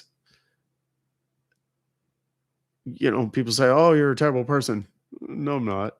Do I have terrible moments? Absolutely. But raise your hand if you are flawless, if you are without. No, why would you ma'am, quiet, you. Go back to the kitchen. And who gave you those shoes? Kidding. Don't come at me. People are going to say that now. But my wife will tell you that I am perilously self-aware, like to the point that it bothers me, like obsessively aware of my own flaws and failings and shortcomings and whatever.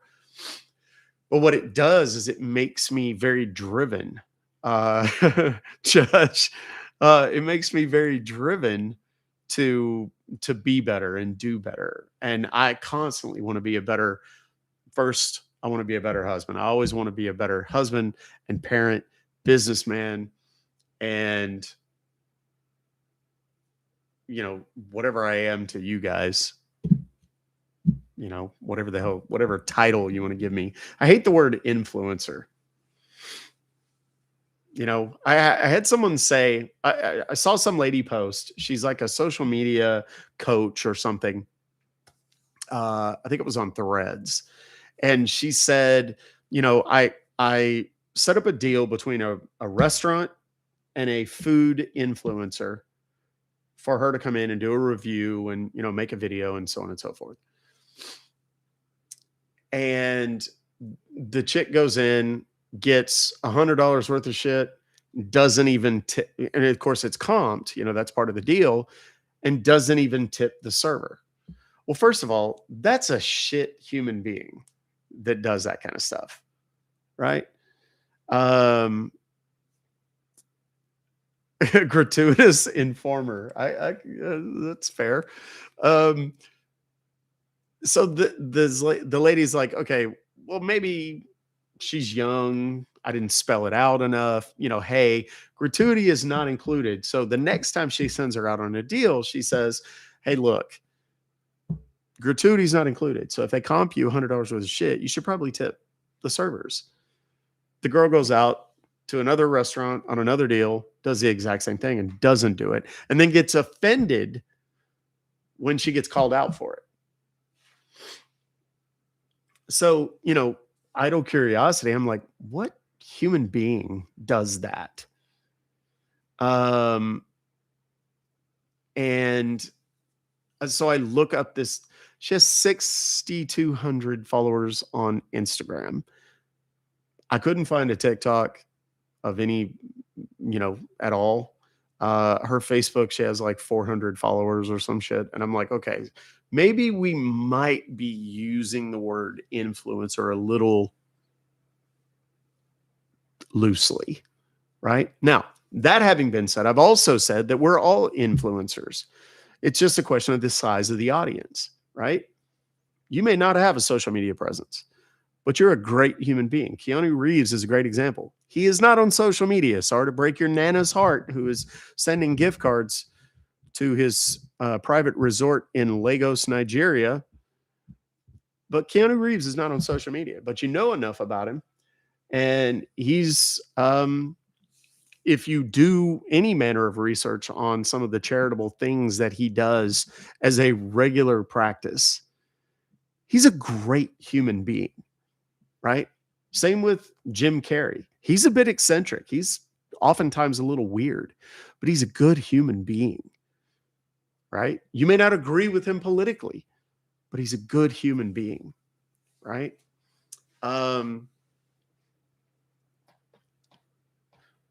So he doesn't have a lot of followers, a lot of fans.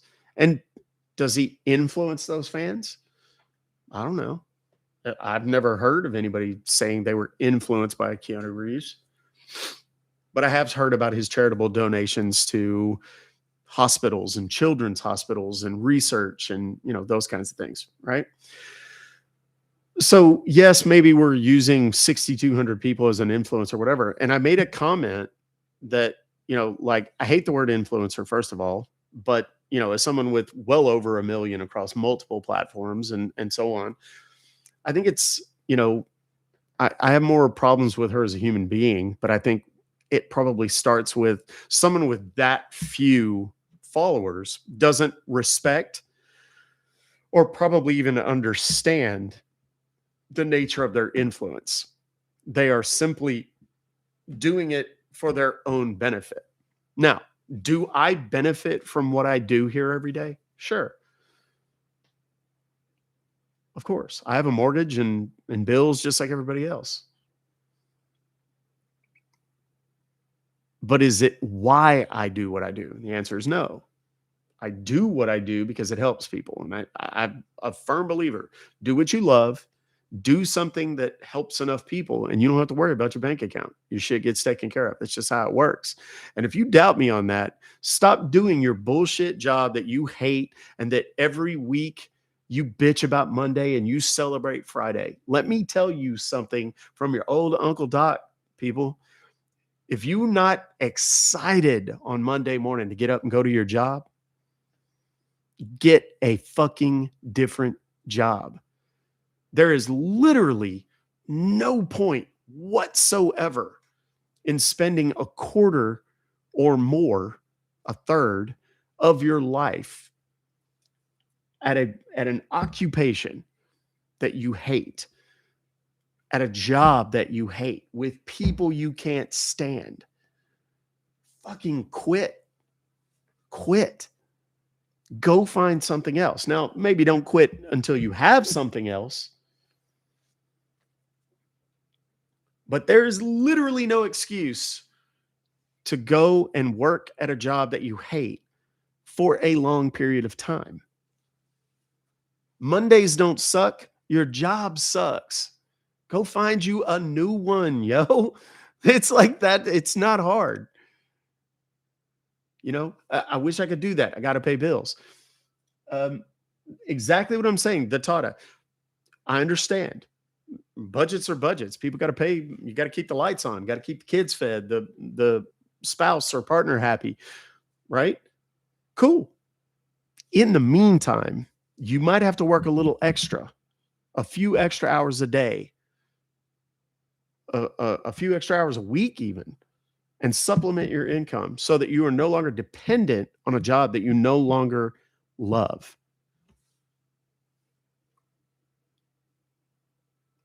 You know, my future son-in-law, one of them,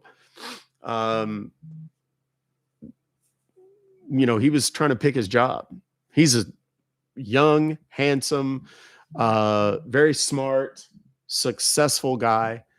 And, you know, he's in business finance. I don't want to get too specific, but, he was, you know, moving up here so he could be close to our daughter and they could start building their life together up here. And the opportunities were greater up here and whatnot. And he was kind of asking for some advice, and I was flattered that he did. And I told him, I said, dude, don't get a job that is downtown and then get a place to live that's an hour away in the suburbs. Can you just make a call? Hey, Clip Clop, don't stop. Have you sent me any emails? If not, you know, why spend an hour in traffic? Like who enjoys driving in traffic? Nobody, right? Most nobodies. No one enjoys driving in traffic every day for an hour a day. Why would you commit to doing that twice a day? 2 hours. That's 1/12 of your day. Every day. 20 to 22 days a month. Why on earth would you do that? Don't. So he got a job that is literally a 15-minute walk and a 5-minute drive from where their new apartment is. Bravo. Think about all the road rage shit that we see on the news every day. Right? Think about it. Why? People are just fed up. They hate driving in traffic, to go to a job, to, pay bills for shit they don't need, and nice cars to impress people they don't know. Nah, screw that shit. I'm about me and my family and our happiness and so on. I want to bring you guys joy and entertainment and education every single day. I want to. It's my passion. I enjoy it. My commute is literally 12 feet from the bedroom to this office. You know what I mean? Paid hourly, so I got paid to deal and sit in traffic. Well, I mean, if that's part of the job and you enjoy that, well then cool. But, most people don't. Do what you love. The money will come. The money will show up, y'all. Also don't like the way a robe makes some feel intimidated. I've met judges. I've met good judges and I've met bad judges. And I can tell you most of the good judges are very quick to disarm themselves in the eyes of the people in the court, be they attorneys, be they litigants or defendants. Nothing makes me feel better. When I went through all my criminal bullshit, this is, if you don't know, yes, I went to jail twice for the same offense. It was a 3rd-degree felony. I was facing 10 years in prison. Right. Okay. If you don't know that story, ask me later and I'll tell you. But basically, I built a website that was critical of an attorney. The attorney didn't like it. The attorney filed a criminal charge, and the judge assigned to the case was like, oh, yeah, screw that guy.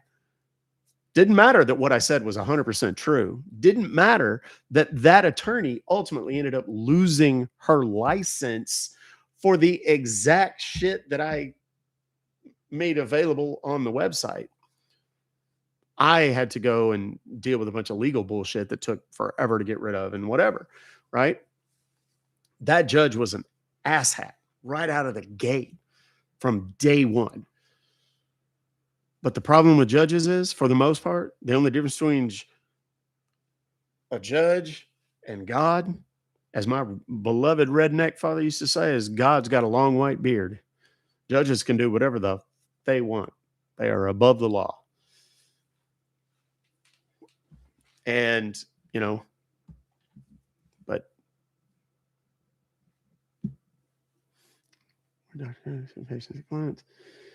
working jeans and a t-shirt. And winter, I usually wearing one of my metal band hoodies. Nice.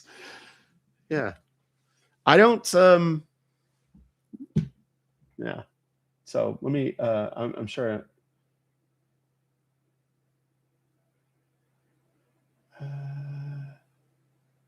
What did Nancy Miller say?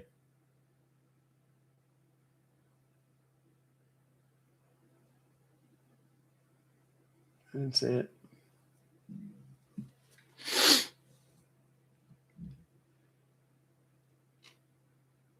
It worked. TikTok, here I am. Family law judges are the worst. I only have experience with. I have experience with 3. One of them was great. One of them was remarkably uneventful. And the third one was an absolute. Trust me when I tell you that if anybody ever runs against her, I will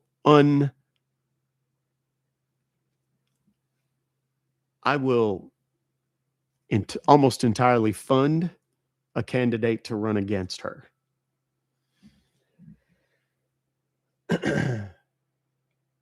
Hi from Anchorage. Howdy. Are you late or early? Yes.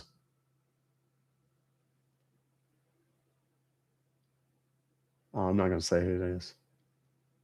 You gotta be careful. I mean, I am still public. But, you know. New Year's plans, Brian? Nothing really. We're going to be at the house. We have some friends coming over, and we're going to be chilling here. We got, a little champagne. And what's a hand tattoo? It's a birthmark. What did I do before this? I owned a credit repair company from 2004 till 2016. Stayed on as a consultant till 2018 or so. How's Muffles doing? He died, Andrew. Did you not hear? I don't really have any new emails.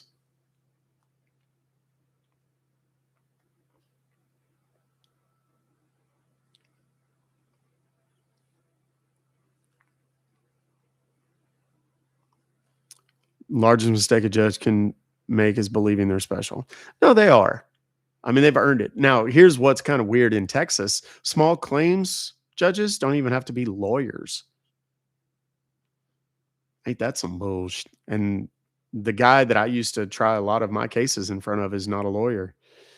When I was going after robocallers, and I did go after some of them in small claims court, won most of them. The ones that I did, there was only one that I lost, and the one that I lost, I shouldn't have lost, but I didn't want to appeal it because I had other bigger cases pending in that same court, and I didn't want to piss off the judge by allowing them to think that I didn't trust their judgment because I didn't think it held well for my future in that court.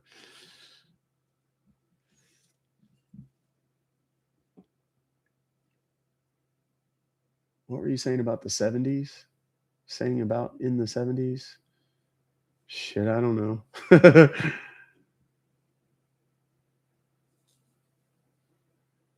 You throw on your sunglasses later and go incognito? Maybe.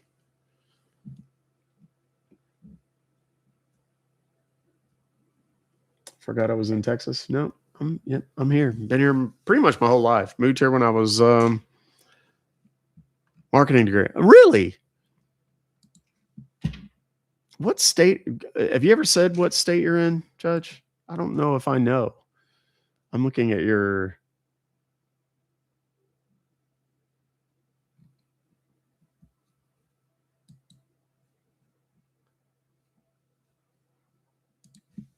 I don't know if you said what state you're in. I don't want to ask you. I don't want to put you on the spot.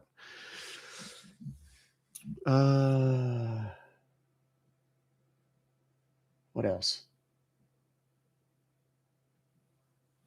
Who? Judge Judy? Okay, look, I'm going to say it about Judge Judy. I've said this before. I've said it publicly. I'm sure she's a decent person. But I mean, let's be honest. If Judge Judy wasn't a judge, she would just be a fucking Karen, right? She would just be mad, like some mean old lady. You kids, get out of my yard. That's how she.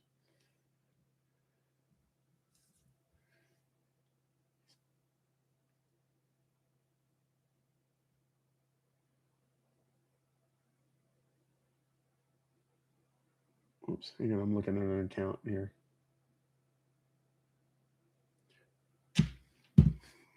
Yeah, I've never been a fan of Judge Judy. That's more true than it's not, Glenn. Glenn posted a gif of me in a Ruck Fobocalls hoodie with some sunglasses on, my hat turned backwards, dancing. Yeah, that's probably pretty. I've seen a few interviews of her outside of the courtroom, and it didn't change my mind. Yes, the traffic judge. I can't remember his name. That just passed away here in the last month or so. Yeah, there's not any new emails to call.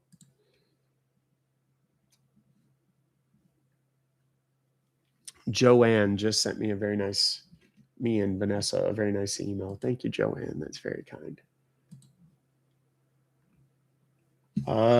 Derek sent me one, but it's just a recruiting job.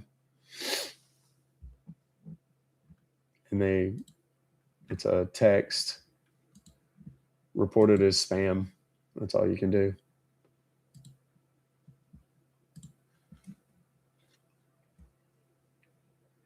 Yeah, Derek, that's the one I was just talking about. Caprio, yes, Judge Caprio. Yeah, he was a good guy.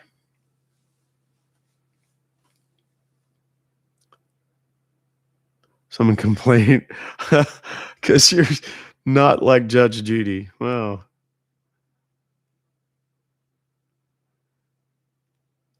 Providence, Rhode Island. Yep.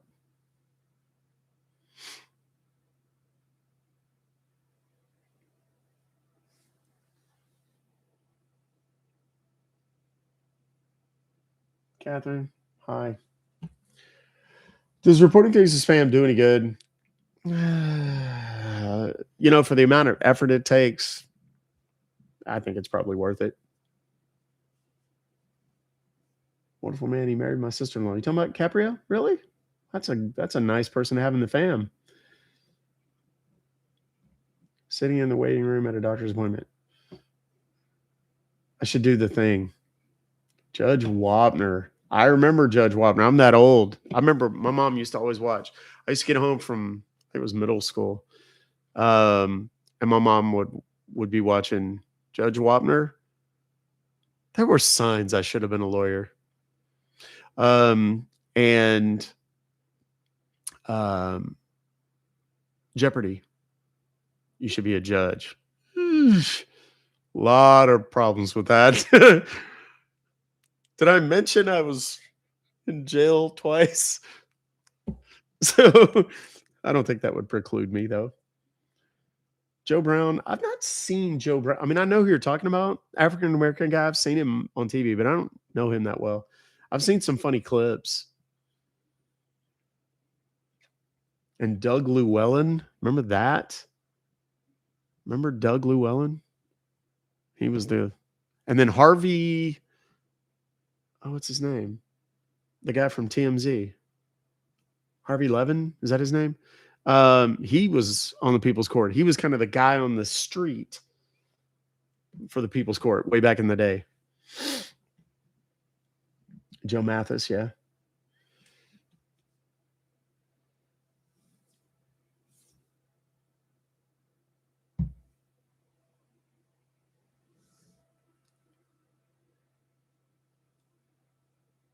Yeah, I know I'm making some of y'all feel old as hell right now, right?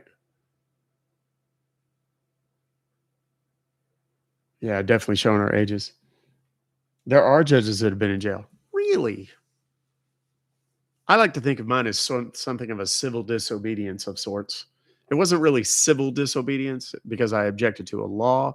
It was that I objected to a particular person having a law license that I didn't think they should have.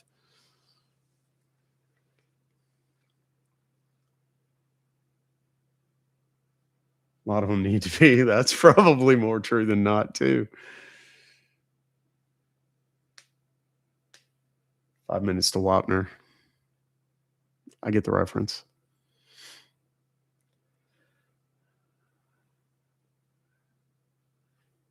Somebody said a hickory smoke burger. Andrew Ellis. That sounds good. Art Linkletter. What was Art Linkletter? He did, he was on TV. It was a game show. He did game shows, right? Jerry Springer. Yep. I had a friend that was on Jerry Springer. Get this. I had some woman the other day send me a really shitty message. She didn't like me. She doesn't like me. And I, so it was a really hateful thing. And I try not to I'm trying to protect my peace. I'm in the protect my peace era, whatever bullshit. But I try not to engage with people that are just shitheads in general. But this person was particularly vile and ugly. And so I went and, of course, did what I do and found this person. Didn't take me but about 20 minutes. Oh, God. Got this dipshit in here again. I report all of these accounts and every single one get taken down. So, I mean, if you just want to, oops, there and there. I know. You may go. Kids say the funniest things. Yes, that was Art Linkletter. Yeah, I remember that. I just get those accounts taken down. I don't know why people do that.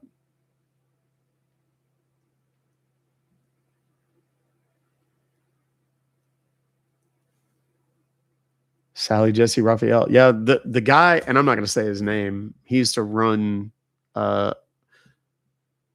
gentlemen's entertainment venues. I've known him since back in the day. When I was in the chemical distribution business in my 20s, early 20s. And he was on, and he went on with a bunch of his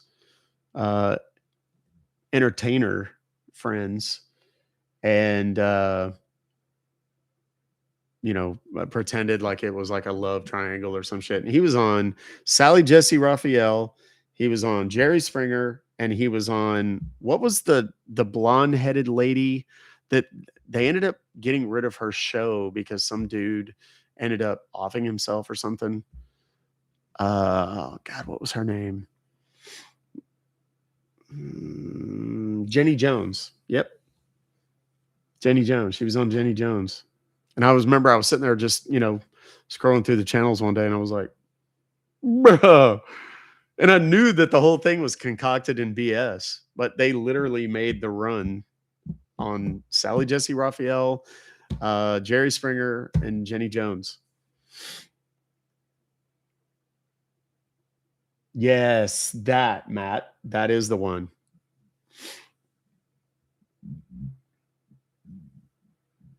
No, Becca Ann, but I actually knew him too. Don't ask questions. So anyway, so this woman sends me this really hateful, vile message, and I go on. This bitch literally had a post on TikTok of herself on the Maury show because there was a question about who her baby's daddy was. And I'm like, I know you did not come at me with your proud of not knowing who your baby daddy is ass talking shit. I was like, I may be whatever, but I have never been on a talk show to try and figure out if I was somebody's baby daddy. Come on, man. Are you kidding me? Oh, she got the attention. All right. I called her ass out and then I just blocked her. I'm the king of, you send me some shitty comment or message or whatever, and I filter the shit out of my comments on my videos. It kind of comes with the territory when you get a whole bunch of people. There's always somebody who wants to say something ugly, and the scammers want to say ugly shit, whatever. But I'm the king of, I'll send you a single message that cites your name, your full legal name, your address, your employment, your phone number, your email address, your Facebook, I'll basically be your link tree. And then I'll tell you that you need to shut your fucking mouth and then just block you so you can't even respond to me. I'm the king of that. that is how I engage with the asshats. Truly. What what was there was something else I was going to tell y'all about the messages. Somebody sending me a hateful message.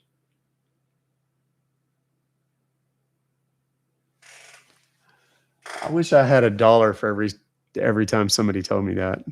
I mean, in a worst case scenario, Chico, worst case scenario, I can sue you for intentional infliction of emotional distress and get a subpoena. I'll subpoena TikTok or whatever social media platform and say, I need this user's information. And they hand it over 100%. Phone number, email, name, everything.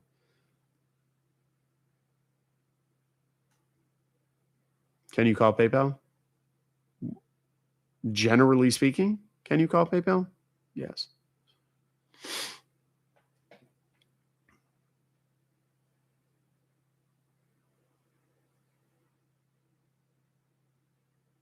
Filtered messages still count for the algorithm? If you approve them, I think they do. Is that legal? Absolutely. 100%. Judge? Literally. We have a judge literally. we can ask him. I've done it before.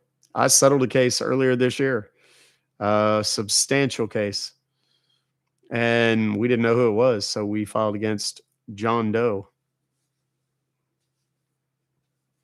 And yes,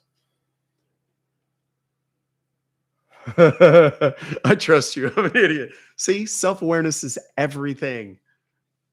I talked about the Eminem, the line or the scene in the 8 Mile where he gets up there and he completely disarms Papa Doc in the rap battle. He's like, I am a bum. I do live in a trailer with my mom.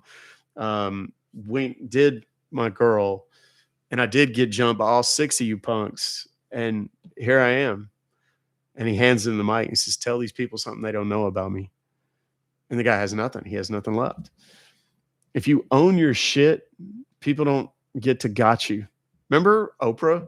They had her, I got to be careful using certain words, but she admitted publicly that she had one of those little stones, those little $5 stones that you get on the corner in the hood. She admitted that because somebody said, hey, I'm going to tell everybody. She's like, okay. So she went and told everybody on her own show and owned it. And it's like, well, now what? I don't like to, I'm not proud of the fact that I've actually been to 2 separate jails it was on a single charge. So I'm not proud of it. I wouldn't, if I do not recommend it, I guarantee you that much. Would I do it differently? Yes. Would I do it again? Yes, but differently.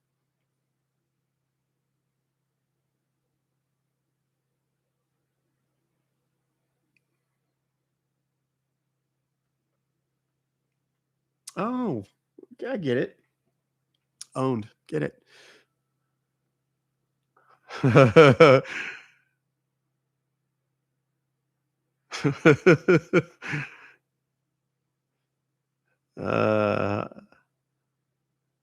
see what else. Sometimes it's better not to give them the attention. Yes and no. To a certain extent, I'd try to ignore them, not call them out by name. But sometimes I think it's important to make examples of people. I really do. I think it's important to show people that, there are consequences for shit. How can I go up to the spam calls? Go to my profile. There's a little clicky thing. Click on the clicky thing and look for the thing that says turning robocalls into cash. What country are the scammers from? The ones that I call in my daily live streams, typically India, Pakistan, Afghanistan, the Philippines, Malaysia, Indonesia. Helped me as a person though. Absolutely. I'm definitely stronger as a result. Was it scary to deal with the inmates? Nah. I mean, it's a little, I mean, anybody tells you that they're not scared of going to jail, they're full of fucking shit. I'm gonna tell you right now. You know, I've got a lot of friends that have been in, you know, for long bids. Um, you know, it's disconcerting, especially when you know that the judge has it in for you and wants to send you to prison. Yeah, absolutely. It's scary as shit. It's a miserable experience. It's degrading. It's humiliating. One of the things that I think above all else in this country, we need to rectify is our handling of incarcerated individuals. We are hands down per capita and in sheer numbers. We have the most incarcerated persons anywhere in the world by far. And it's because it's for profit. We do not rehabilitate anyone. We incarcerate people who are, in large part, financially strapped or downtrodden, lock them up, make the rules so oppressive and whatever that they end up back in jail over and over and over again. And that's why they get into the system and the cycle, right? It starts at a very young age and it becomes normalized in certain communities. Now, you can say you don't have to agree with me. Okay. It is 100% a business, leggy lady, 100%. There is a disproportionate amount of people in jail that fit into certain demographic categories. And people say, well, they commit the most crime. They are also the poorest. They also receive, so they live in environments that are havens for illegal behavior.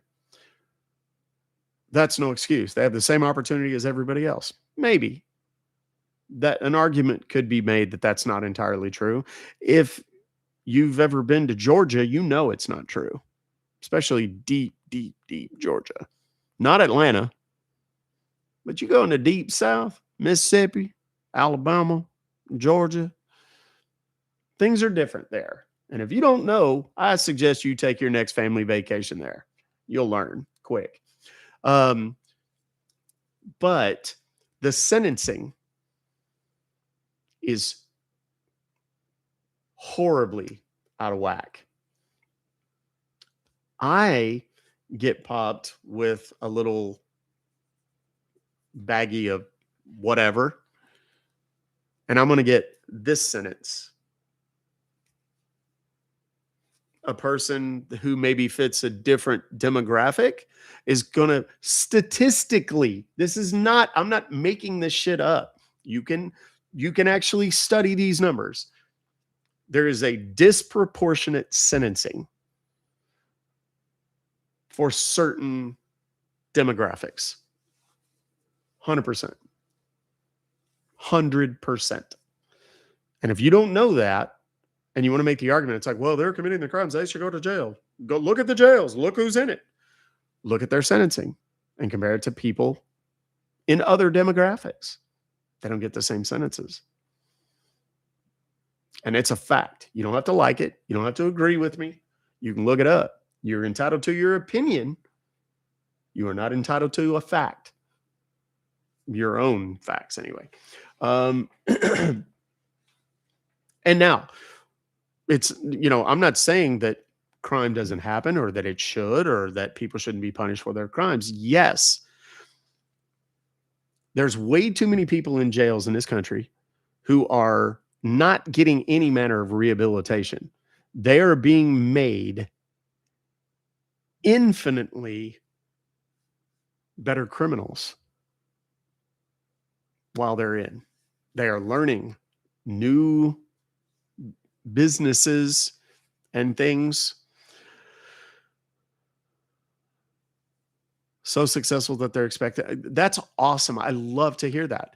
You know, and this is, again, you know, I'm not picking on a party. I'm not picking, I'm not anti-cop. My dad was a cop. My father-in-law was a cop. We come from law enforcement households. We watch cops religiously every Saturday when it came on Fox back in the old days when it first came out in the 90s, right? Or I guess it was in the 80s. I still, to this day, the last thing I watched last night was 60 Days In. Y'all ever seen that show? Where they take undercover people and they're not criminals. They just put them in jail to see what jail is like, to kind of see where the jail can improve and human rights violations and shit like that, right? Fascinating show. Here's what I take away from that show. How many of those people strike you as a little bit off? Like mental health is more their issue than anything else, right? They don't get any treatment. They get incarcerated. They're fed shit food, not healthy food at all. The cheapest possible thing that you could possibly call food is what they're given to live on. Well, it's not supposed to be comfortable. Okay. What's the purpose of sending someone to jail? To punish them. They have to pay a debt to society. Okay. What is that debt? If you were paying a debt to society and the objective is returning them to society to be productive, why in the fuck are we not doing that? Why are we not taking criminals, incarcerated individuals, regardless of their background, regardless of their life history, demographic? Why are we not teaching them shit? Why is getting a degree while you're incarcerated a fucking option? Why is it not mandatory? You know why? They have no interest in rehabilitation of incarcerated individuals. They are a profit center. That's why they're fed shit food and live in shitty conditions. That's why they are dehumanized.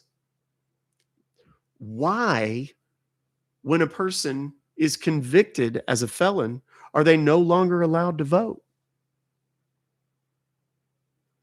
If you want to really just completely, you think you're evolved in your thinking. You think you are. Here's what I want you to do. I want you to look at statistically who goes to jail, right? Break it down by demographic. And I don't want to get into the R word and, all this kind of shit. I'm not trying to get into that kind of I'm not trying to get in trouble online. I'm not, but demographics, break it down. Then look at the disparities in sentencing between demographics. Then consider that convicted felons who don't get the same opportunities at plea bargains that get rid of their felony charges as other demographics, they're no longer allowed to vote.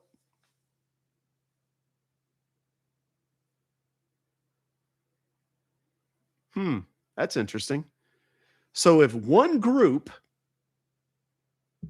is arrested more, arguably in some instances because they are profiled unjustly, sometimes it's fair, granted, but let's say that they are unlawfully profiled, stopped, searched, incarcerated, convicted of a felony, and never allowed to vote again.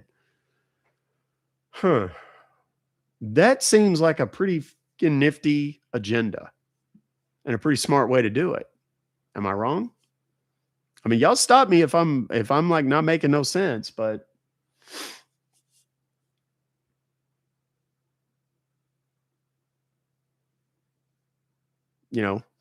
and go back and look at the incarceration rates when they started spiking for offenses of, I don't want to say certain words.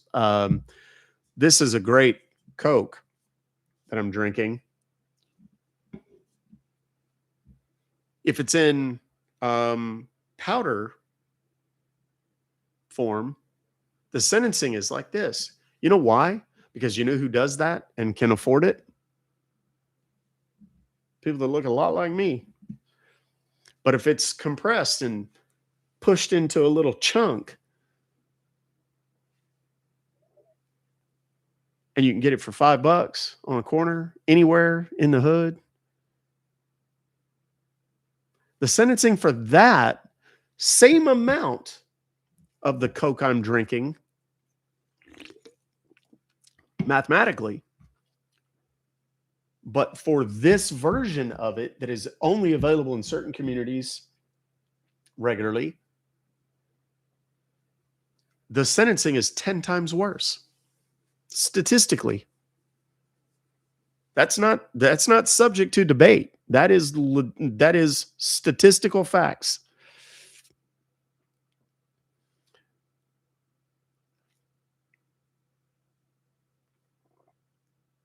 Yeah, Danielle, I've heard that exact same story so many times. Yeah, and the good thing about the app is they can say whatever they want. If we were in the app entirely and I wasn't on these two platforms, I could say whatever I wanted. That's why a lot of the people in the app are like, "Oh, he's talking about," and they're like typing it out. Nobody moderates that. Um, you know, hang on.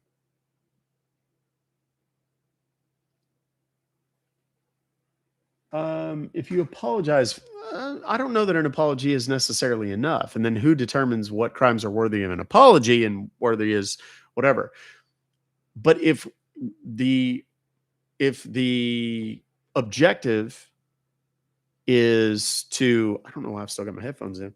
If the objective is to make people better and reintroduce them into society as better people, show me which jails at a municipal, county, state, or federal level are rehabilitating people. Show me those jails. Show me those prisons.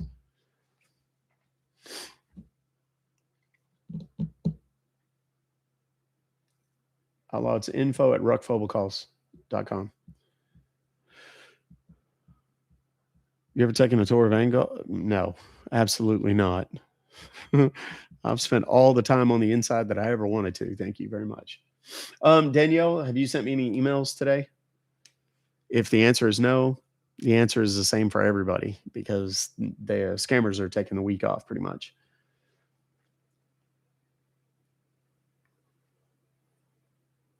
So if you got an email, feel free to send it. If not, that word stays at the gate. What are you talking about? Rehabilitation? Yeah, it doesn't happen. And prisons are huge business. Big business. And there is a direct correlation between stock price of publicly traded companies who own and manage prisons and who's in office. What? Wait a minute. So you're saying that if we incarcerate more people, we make more money? You know how many other countries in the world do that? Take a guess. That's that American exceptionalism right there.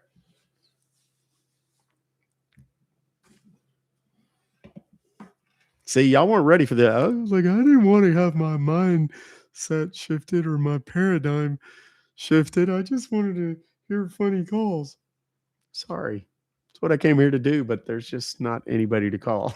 So, yeah.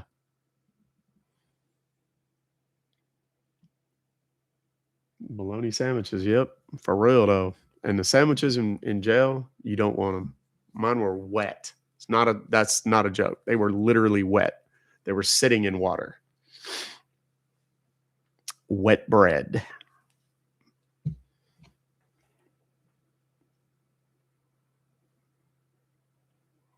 Yeah.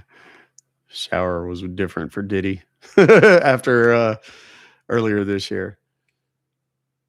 If you haven't seen the documentary, the one that that 50 did on Diddy, on Netflix, The Reckoning or whatever, A Reckoning, watch it. You'll learn a lot. It's a 4-part deal. It's absolutely worth a watch, especially if you're a hip hop aficionado or junkie like I am.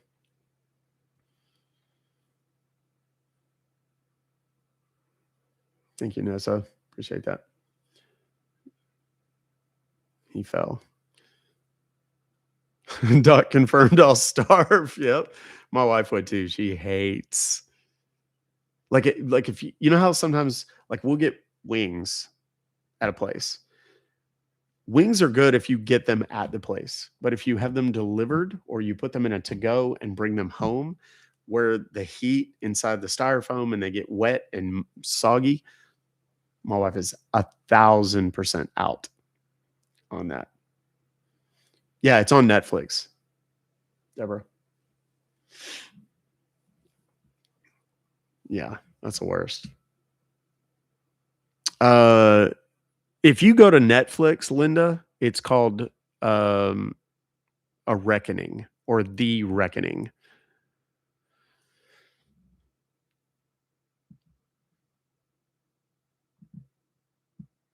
These days in, thought about trying to fake it. I'll start laughing too fast. Yeah, you think that until you get in there. Ain't no laughing in jail, dog. Ain't a whole lot of people laughing. The people that laugh in jail, those are people that have been there before, people that have been there a long time, shit like that. Someone said to check your email. I'm setting my emails on my screen, so it never goes off. When I'm in the live stream, Sparky J, did you get this today? Is that you, Outlaw?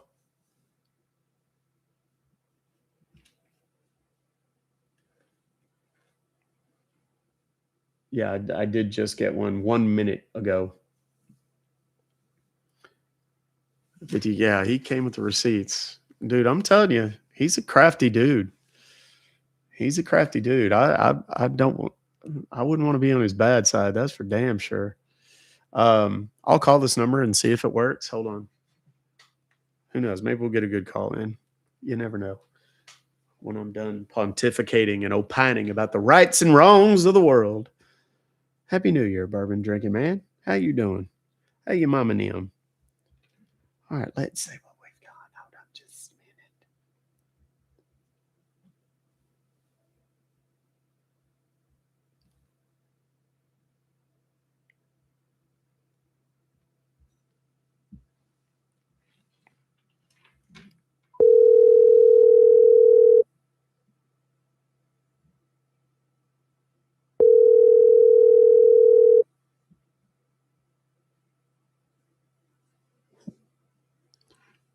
Hello?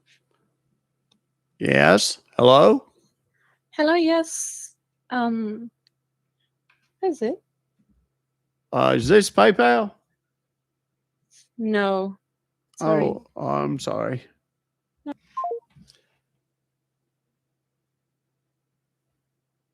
Yeah, I dialed it wrong.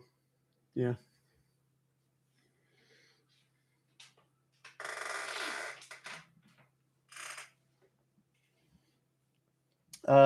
Let's see. One ring-a-dingy. Two ring-a-dingy. Yeah, that was odd. I don't know what that was. That wasn't water on those sandwiches. It was terrible. Yeah, people always ask me, it's like, what stands out the most to you about and I mean, it wasn't like I was in there for a long time or anything. It was brief, very brief. But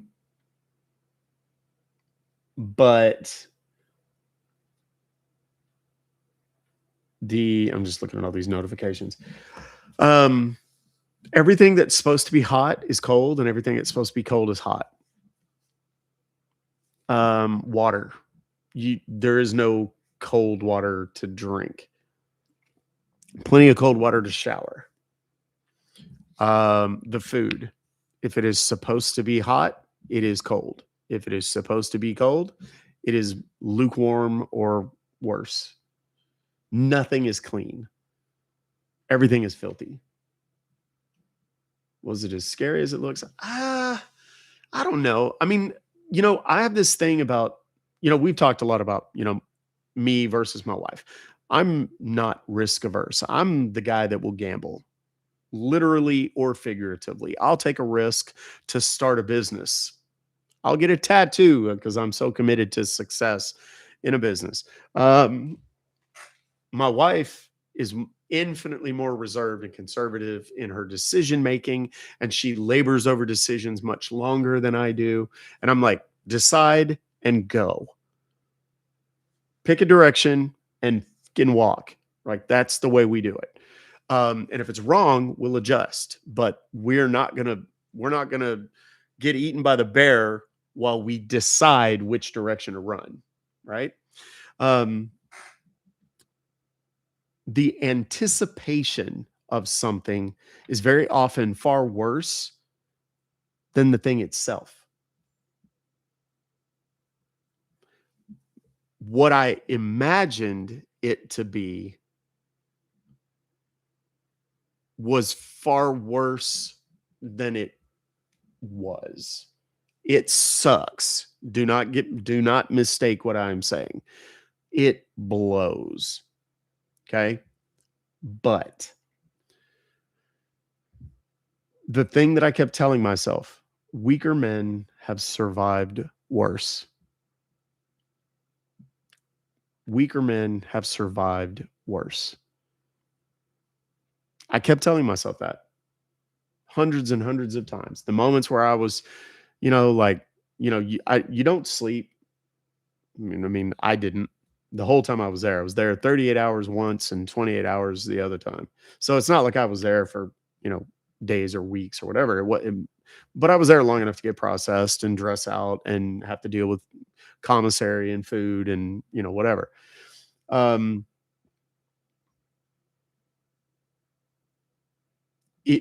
it's easy to see how you can mentally break. Can't really speak on this then. Have you been?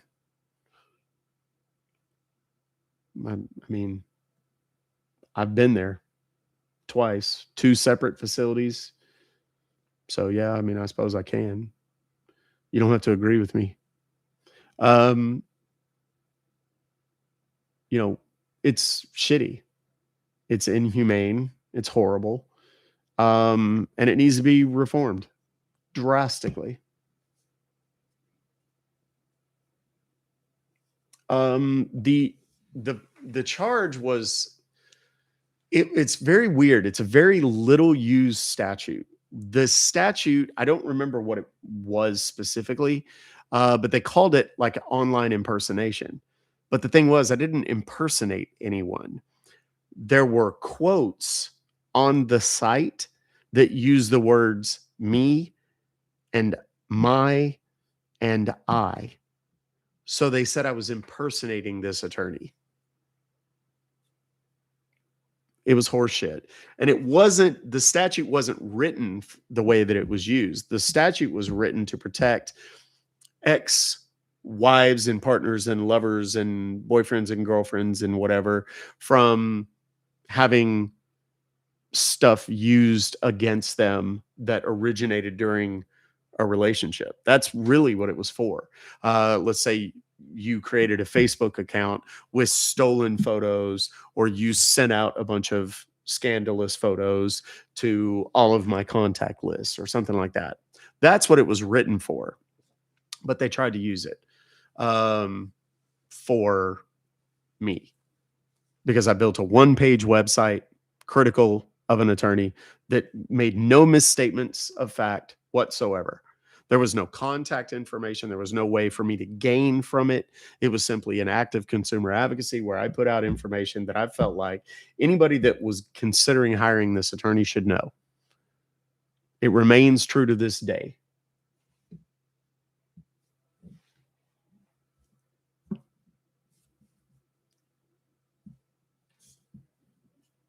Hello from Iceland. Some people just sleep their whole time there. I don't know how. Flavor wings, I like them all, but I like traditional, just buffalo. I like the spicy. Had some trustees that could cook like nut. Oh, here's another thing. I was talking about the disparity in the treatment of people inside. Right away, because I had asthma, I had to go see, because you're not allowed to bring your own medicine in. So if you're on heart meds, you have to go in, tell them what heart meds you're on. They put you with a nurse or doctor or whatever the hell, it was not a doctor, nurse. And they gave me an inhaler. It's like I wasn't necessarily going to need it, but so they sent me to medical, made my processing take longer. It was a pain in the ass. In retrospect, I should have just not gone. Or I should not have taken my inhaler. That's what made me go through medical. What the hell was that? Trustee. As soon as I got through medical, they put a band on my arm that said I was medical, like that I had I had a need for the medicine that I was allowed to carry. They put another band on me that was a different color that made me a trustee. Now, a trustee, for those of you who have never been, and I hope you never go, is someone that can be trusted to do things, jobs. You can work in the kitchen. You can have relatively free range in the facility for work duty, cleaning, mopping, cooking, laundry, whatever, right? I walked in the door and I was made a trustee. So the late 40s professional white dude automatically becomes a trustee. And I had several people point that out to me, people who did not look like me, go, "Damn, son, how'd you get a trustee band already?" What is that?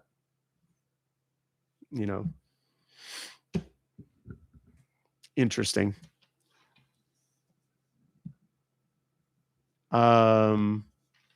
Well, what I did judge is I have what's called a conditional dismissal. I took a plea because the judge made it clear he was going to try and send me off. He was going to send me to the state.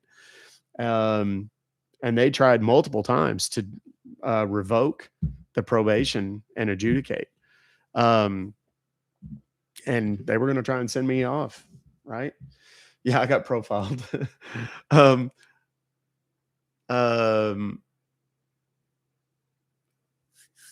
the conditional dismissal meant that as long as I fulfilled the obligations of my plea, then it would be dismissed and all charges. That's why I can vote. I can own, I don't have a conviction on my record.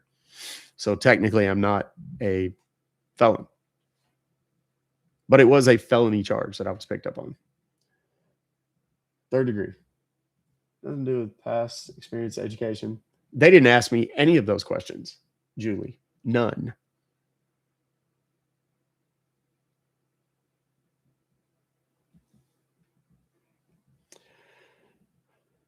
It's kind of like being sent to the corner, except you eat wet sandwiches and hold on to your soap for dear life. Yeah.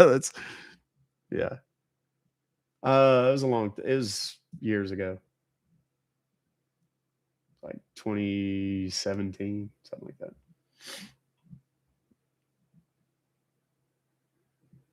Thank you, Chuck Jennings, for the heartbeat. Guys, if you're enjoying today, or if you enjoy my content regularly, over those of you who are on TikTok, if you would click that little gray heart next to my name, if you never have, it'll turn orange.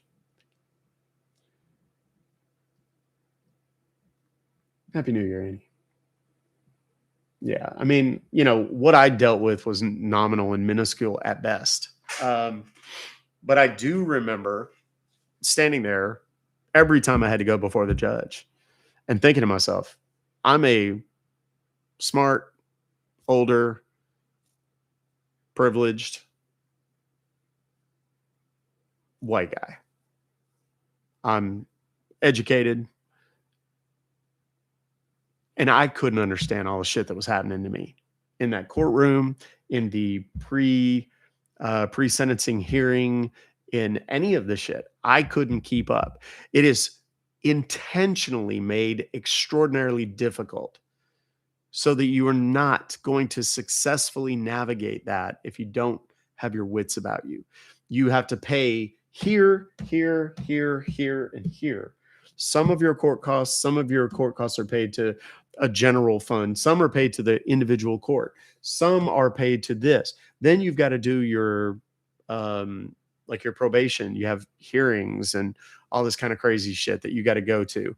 And those may or may not be close to you. And it can be expensive to park near that facility, and so on and so on and so on and so on. So you are doomed to fail. And it's a shitty system. It is designed to make failure the greater likelihood, in my mind. And I can't help, and I remember at the time thinking to myself, standing there in front of a judge as someone who has spent a tremendous amount of time in court, filing lawsuits, and winning them. And I didn't know what was happening, how it was happening, what was going on. And I'm imagining myself being an 18-year-old kid from the hood who perhaps English is a second language, or I dropped out of high school because I had to work to help feed our family, or something like that. And there's no way. Shit. I mean, I was a smart kid, super smart kid. 18-year-old me would not have known what to do in that situation. And it needs to be reformed.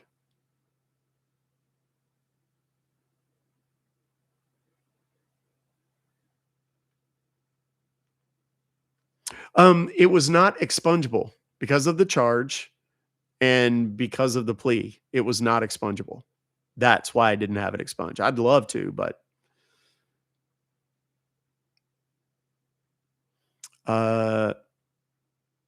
ironically, the attorney that I went after had a major possession charge expunged from her record. And that was one of the things I talked about on the website.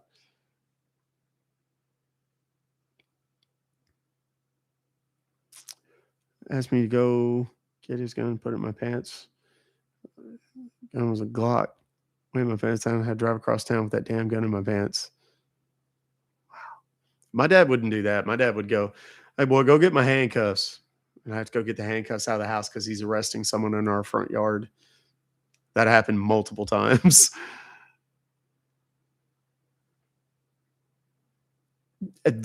Absolutely correct, Judge, because there's such a backlog and so on and so forth. But here's the thing. If you, yes, and I think you're probably the exception, Judge, Your Honor. Should I call you that? But listening to the stats and reading the stats on the backlog in the criminal cases nationally, it's horrible. And then you got public defenders who don't want to do it, or who are forced to do it as a condition of their law license, as is the case in most states. The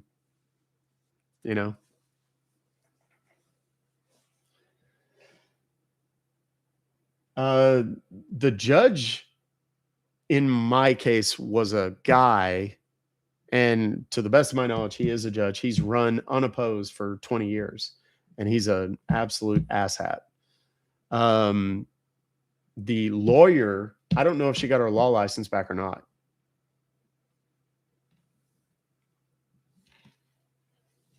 I will tell you that it was a female attorney and a male judge.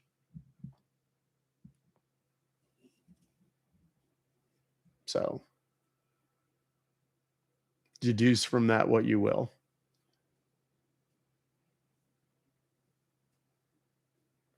Don't do that. Do you hear? Yeah, my lawyer knew me And he was like, okay, rule number one in there, if the judge asks you a yes no question, you will say yes or no. No more, no less. Do you understand? Yeah, but see that. Um, so if it was in Dallas County.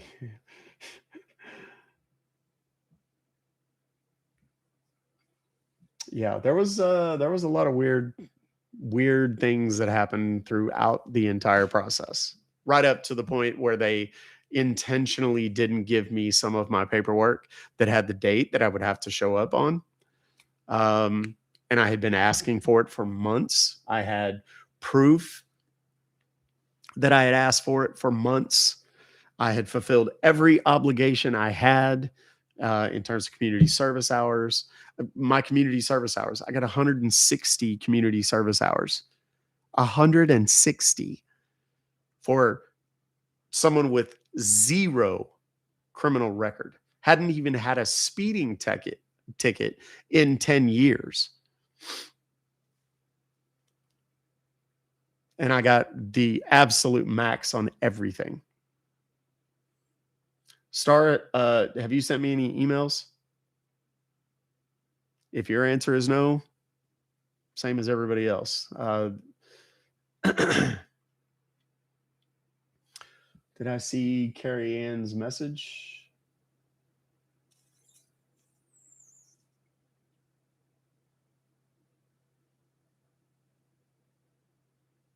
Money bribes, period. Is that what you're talking about? I saw that. I don't know if it's, I don't know.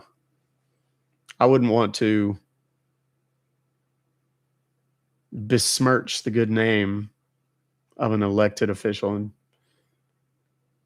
especially in a courtroom. Oh, she sent me an email.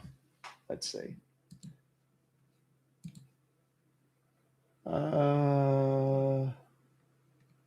We can try it. Let's try it, shall we? It's got today's date. But PayPal business account required. Let's see.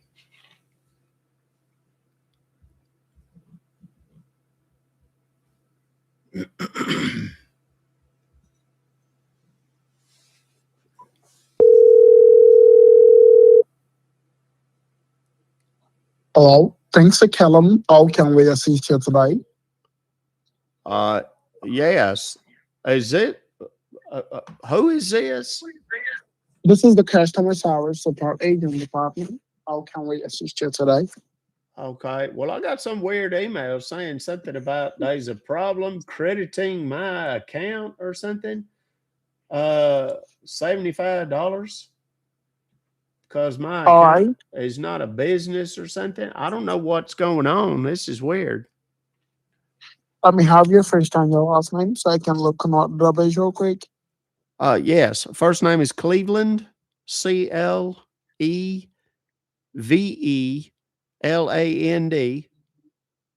No middle initial. Last name is Steamer, Steamer.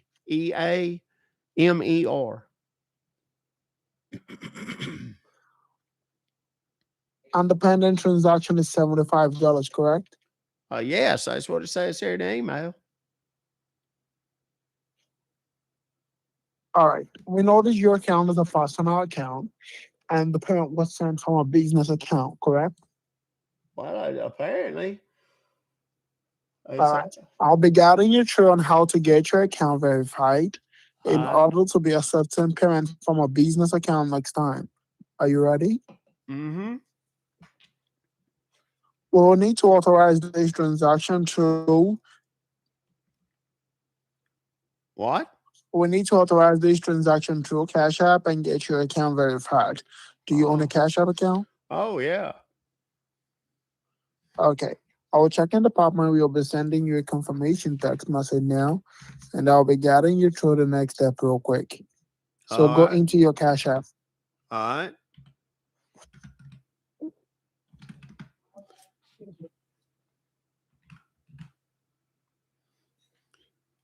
What this guy's going to do, he's going to send me a 2-factor authentication code. He's basically going to try and steal my Are you on Cash Cash App now?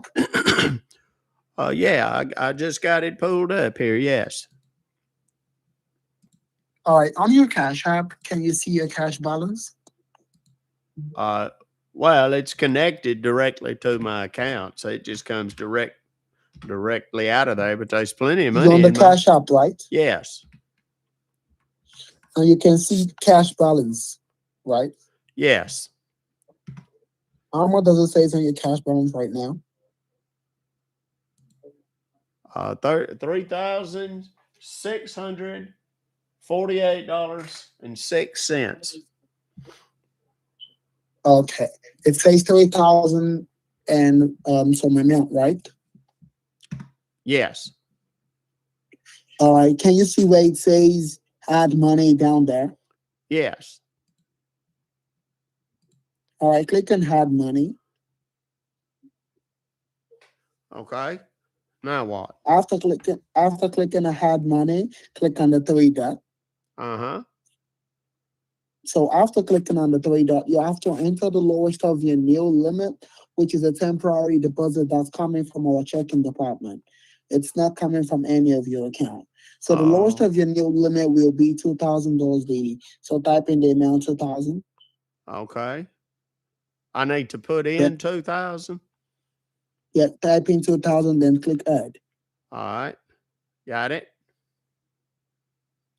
Now what does it say? Well, what am I? You supposed to be guiding me through it. What does it say on your screen right now? What? You tell me. You supposed to be the expert. Yeah, yes, for sure. After clicking add money, type in the amount 2,000, then click add. Then what does it say on your screen? Okay. I don't know if you thought asking that a different way was going to get me to answer you, but you should be telling me what I'm seeing, right? Yeah, I should tell you what good. you're saying. Good. But So you tell me what I money. say. Yes.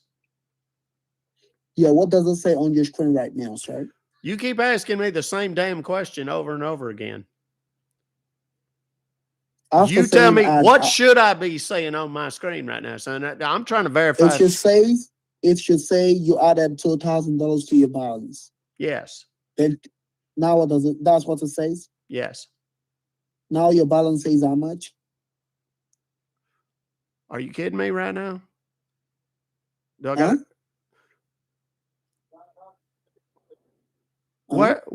what state are you in? Yeah.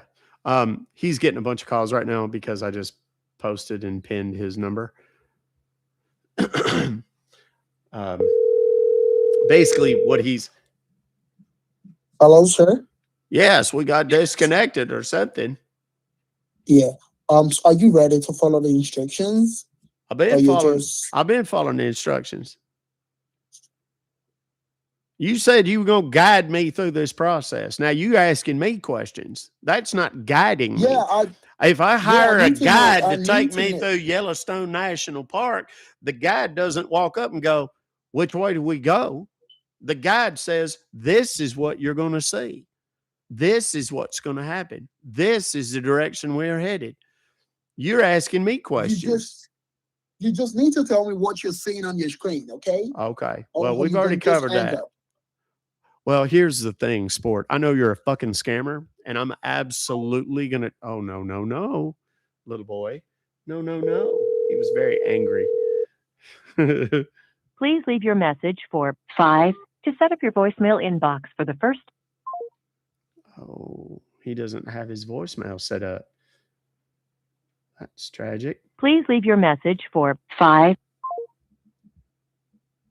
If you'd like to call and talk to our friend, you may do so at the number that is pinned in the chat over on the tubes. Subscriber you have dialed is not in service. If you feel you've received this message in error, please hang up and try your call again later. Message PA157. If you feel you've received this message in error, Shall we make a highlight clip of Soup on that number that no longer works? Should we do that? No, I've been calling on separate phones. His number's dead. Nobody can get through at all to him right now.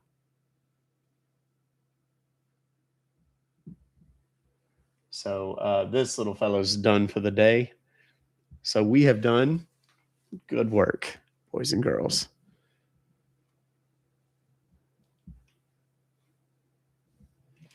I'm going to get this set up for Soup real quick, just so we have a really good clip for today so that we can show we actually did some good work.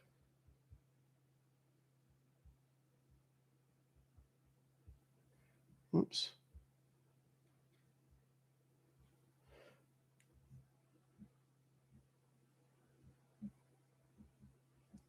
Wrote a little song about it. Want to hear it? Here it goes. Hold on just a minute. I want to get all the microphones in the right spot so that we get, all the phones in the right spot so that we have a nice little symphony.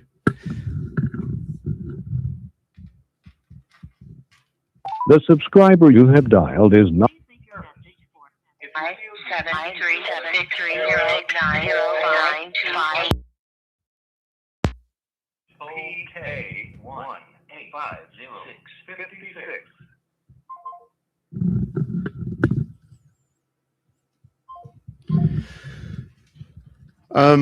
My guess is that number will still receive text messages. So for those of you who have some fun photos or something. By the way, oh shit.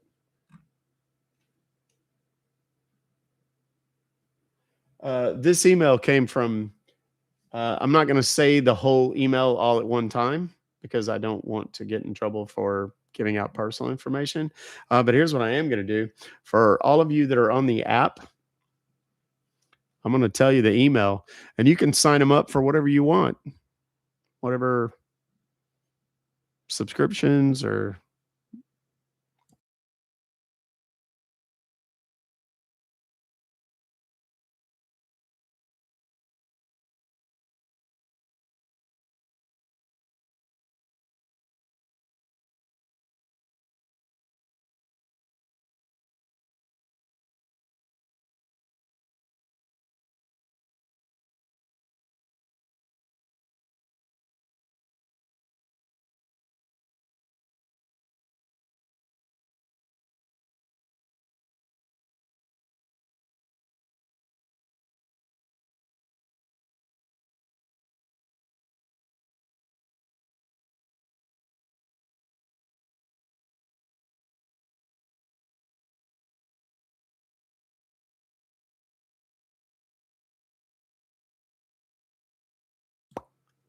there we go.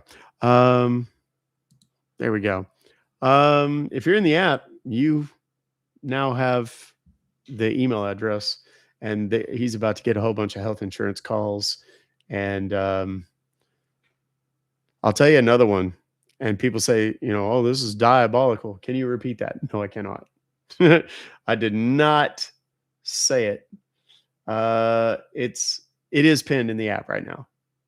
So Daisy, you can go get it.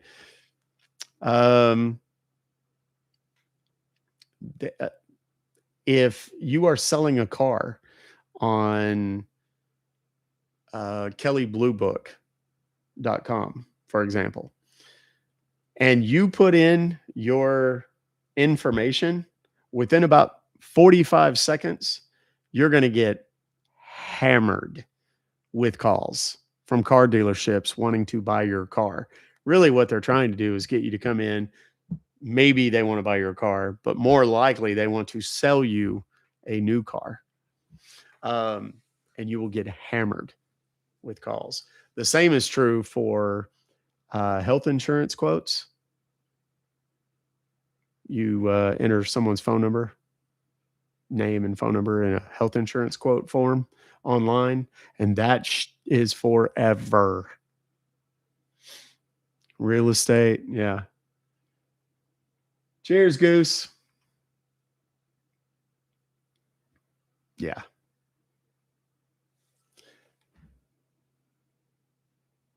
Wait, hang on a second.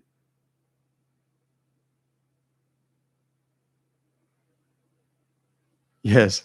Ask my wife. My wife will tell you that I am very much a good dancer.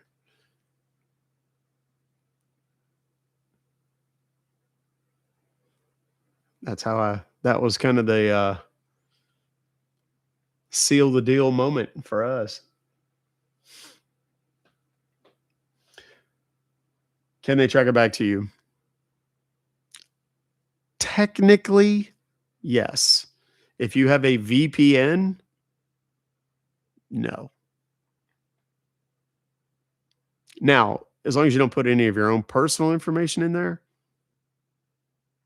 they couldn't trace it back to you. They could potentially, but if they get 500 people doing it all at one time, they're not going to trace anything. Now, like Kelly, in theory, could. I've actually, the way I know all of this stuff, she's a very big influencer on TikTok predominantly. I think she's probably on other shit too, but I had one of my attorney friends come to me and say, hey, what can we do to figure out, because someone was doing this to her, and I was able to find out specifically where they were coming from. Because they were all coming from one person. So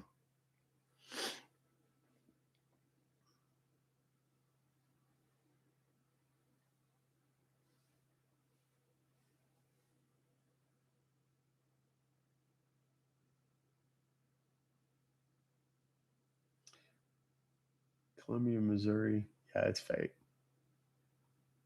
I mean, the number is spoofed. It's probably like a Google Voice or Text Now or something. If it was Text Now, we would know, but it's a burner phone. It's not a real thing. Yeah, Jackie, that's pretty common. Can Text Now numbers be traced without a warrant?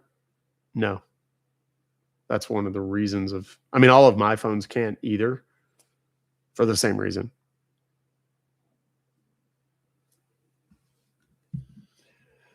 Chris says he has sent us an email. Your wire transfer details are below. These I have not had great success with, and this is from yesterday, which means it's even less likely to work.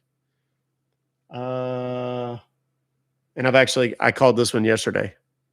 It just came up in my list of previously called numbers. So it didn't work because we had tons of those from Citibank. I don't want to say your name, Chris. That's generic enough that I can say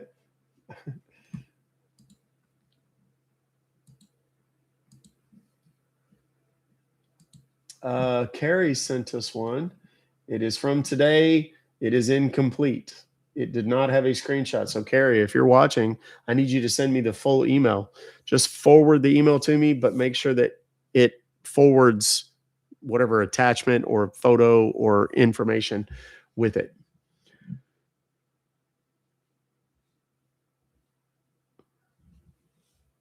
Yeah, it's okay. It's because it was from yesterday. They do not work if they're not from today. 99 times out of 100.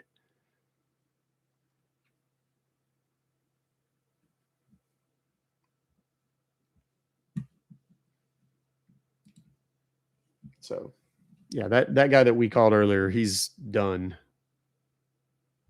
Let's call him again. The subscriber you have dialed is not in service. If you feel you've received this message in error, I just came yesterday. If I was Jenny and coming for dinner, then ask for my telegram. Yeah, that's common. You get those random texts, and they'll have they'll eventually send you a photo of themselves, supposedly. Like, don't you remember me? We met at a party on New Year's, and they'll do that a lot after New Year's because a lot of people obviously are going to be tanked and whatever, and they're playing on the fact that people won't remember. Yeah, DJ, have you sent me any emails?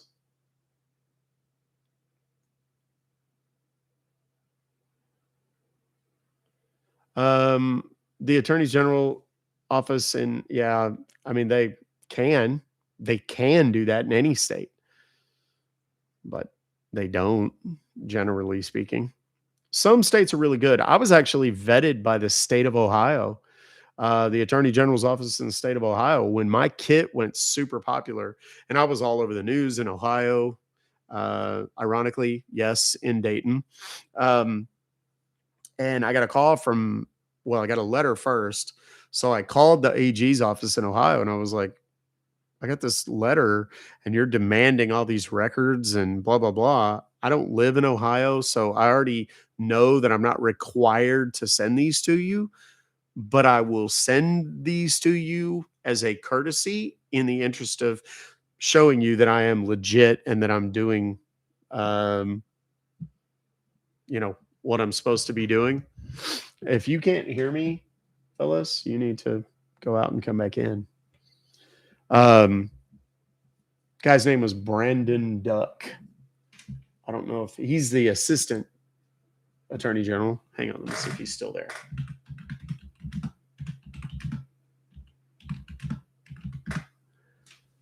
Yeah, Brandon C. Duck.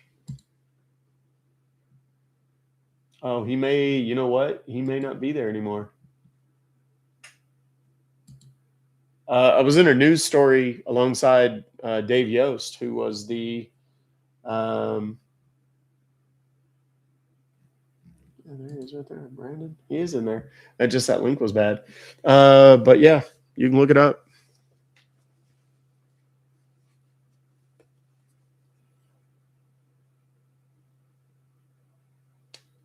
Yeah, that's his last name. Yeah, but you don't with someone in the AG's office anywhere ever. I don't make fun of that. That's why he's a lawyer. He got made fun of when he was little.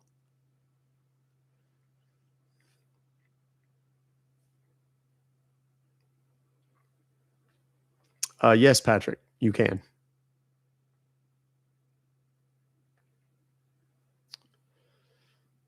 I don't know Dave Yost's politics. I really don't. I don't know anything about him.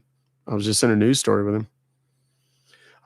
They did like a 30-minute news special about robocalls on Spectrum News 1. And I was in that.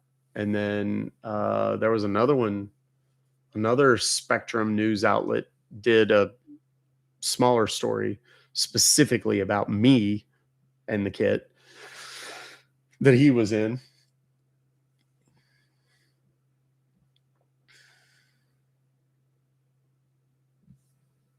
Listen to too many hackers. A VPN is worthless. That's not true.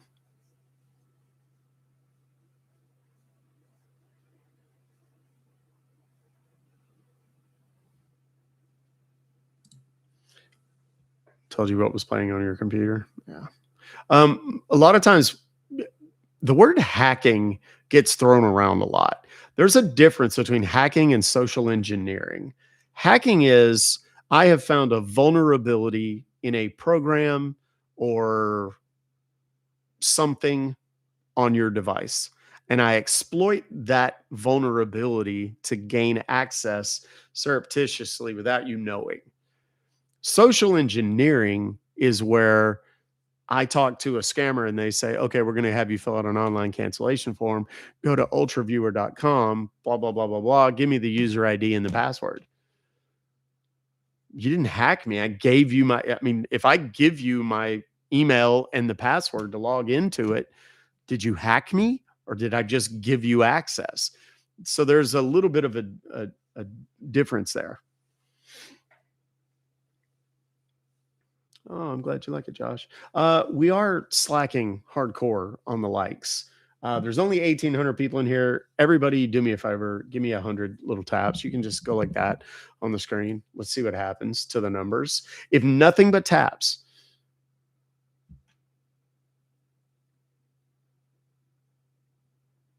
Yeah, no, it's DJ. It's not just you. It's everybody. That's why we're not making calls.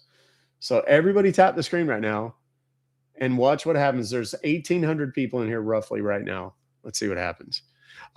There's 170 people over on the tubes and only 156 thumbs up. If everybody that is in would please do that over here, that'd be great. Appsters, y'all don't have to do shit. Y'all are good just being there.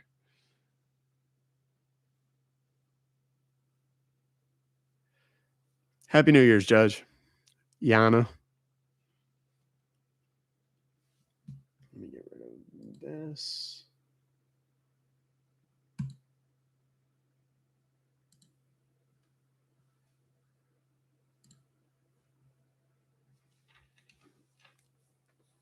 I'm not tapping unless you're calling. Why are you watching then? You sent 500. Thank you, Boom Pal. That's very kind of you. Appreciate you. 422. Oh, and look, the numbers went down. Now, y'all want to do the thing? Here, watch. Here, let me pin this real quick. Wait, let me change it. Hang on. Let me change it to something more manageable. I mean, it's unmanageable now, but I'm going to put this up here and I'm going to make it 1,000 of them. These are OneCoin presents that you can send. Confirm, pin. Okay, that's a OneCoin thing. Y'all know I don't like to come on here and ask for stuff, but I'm going to show you something. There's 1.9 thousand people watching right now, so 1,900 people. Watch what happens. And nothing has changed about the live stream. The quality has not changed. The audio, the video, I'm not doing anything different. Look at what's happening to the numbers. Y'all can't see it over on the app or over on the tubes, but one day I'm going to try it on the tubes and see if there's anything. It went up like almost instantly with nothing but that. Let's see where we're at. Shit, I made it. Hang on, I made it too low. We need to do another one of those. Here, here we'll do roses because I don't normally. No, let's do these because they're festive. I'm gonna make it this. That way it won't fill up so quick, and we can keep the momentum going. There we go. And those are, like I said, those are OneCoin, so it's not like it's a huge thing. But watch what happens to the numbers of the people watching the live stream. It'll go up. It's a gimme. You don't want to be left out. My thumb does that too. Are you a bendy thumb person or are you a straight thumb person? I'm a bendy thumb person.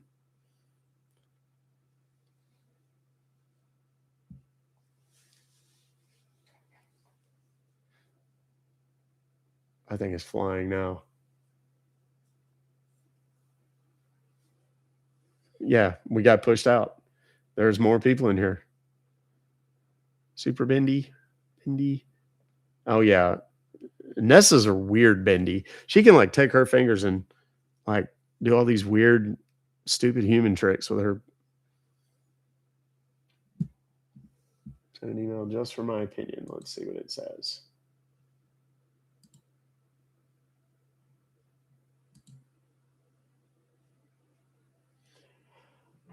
I don't see it. Which address did you send it to? Who was that? Carla? Something? Carla, was that you? I don't have another email. It may take a second. info@ruckfobocalls.com. Double jointed.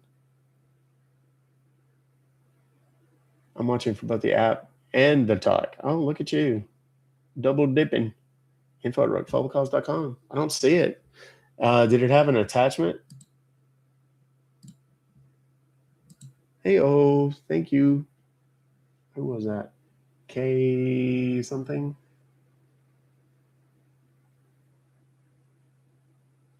Where'd it go? The little dancer thing.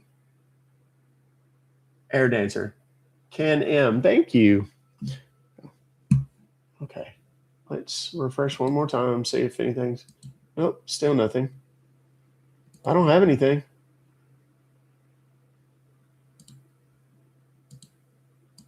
That's very odd. Scammers are definitely taking the time off.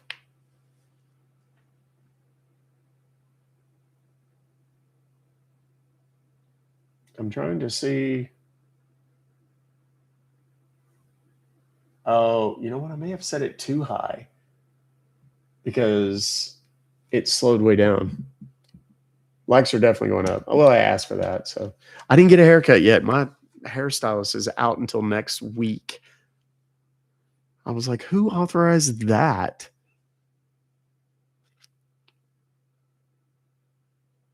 Who's still drunk from yesterday? Oh, you talking about the scammer? Yeah.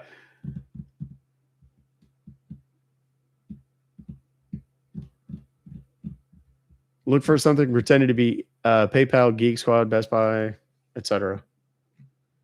New Year's baby here, turning the big 34 tomorrow. Happy New Year, Brooke. Happy birthday tomorrow. To be clear, we will not be live tomorrow. Just it's a federal holiday. We know they will not be live. I mean, they'll not be sending out emails, so I will not be live as a result. Thank you for the fireworks. Lighting firework. Thank you, DJ. Appreciate you.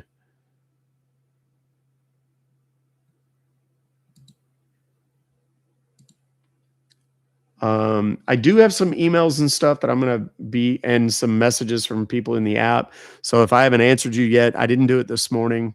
But I will before the end of business today. Friday, I'll try it again. I just don't know. I mean, there wasn't anything on Monday. There wasn't anything yesterday. There hasn't been anything today. So I don't. Oh, here's Carla's email.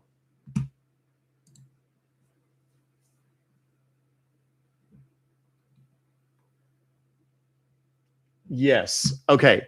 Carla sent one of those emails that I was talking about, where you get a random text and it says, "Are you home now?" No response. "This is my new number." Carla responds, "Who is this?" "Hi, I'm Ella. Isn't this Cindy's number?" "No, there's no Cindy at this number." "Oh, okay. Sorry. Thought I accidentally texted the wrong number. I hope I didn't bother you." "No bother. It happens. Thank you. I think you're a very friendly person. Maybe when you come to LA, I'll invite you to my dinner party as an apology." Well, I mean, have you ever had a wrong number invite you to dinner? Right. And what they do is they just try to engage you in conversation. And eventually they start building trust. And eventually they'll ask, what's your number? Or I mean, what do you look like? Or something like that. They'll send you a picture of themselves. Almost invariably, it'll be a Southeast Asian or Asian woman. Especially if you're a guy. They don't usually do this to women as much. They're a little less likely to pursue it because women are a little more sketchy, a little more naturally scared of random strangers on the internet and on the phone and so on and so forth, right? So they don't pursue it as much.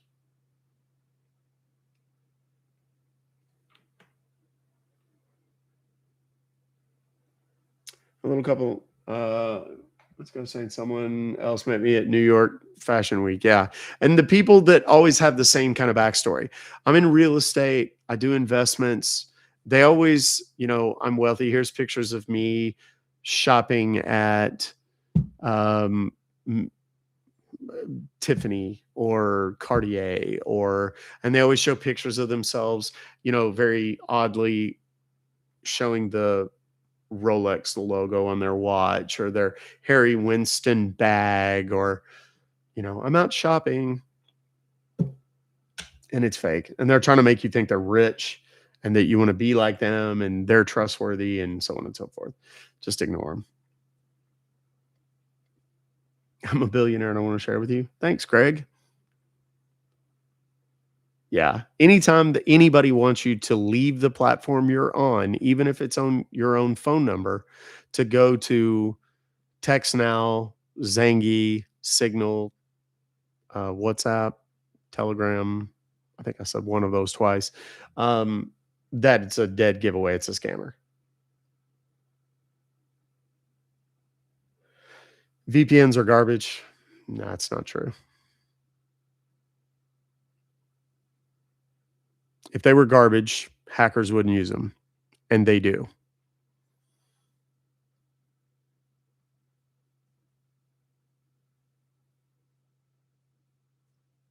I just read that in the comments. I don't know how long ago that was. Not that long ago. So sorry.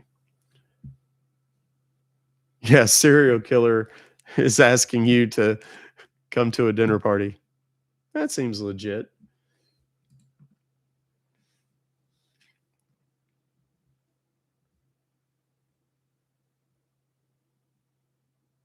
My mom said I ruined her New Year's Eve party back in '69. I have questions.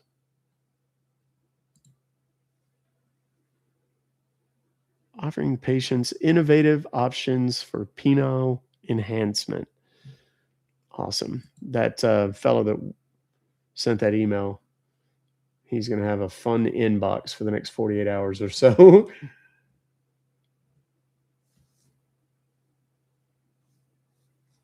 Thank you, Diane. I appreciate you, doll. Evan Kate. Oh, God. Yes.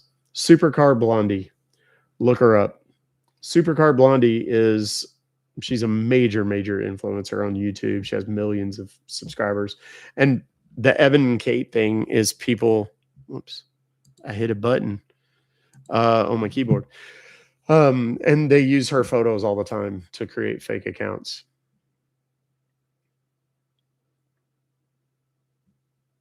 I'm good, Nicole. Thank you. So, kids, it's almost 2:00.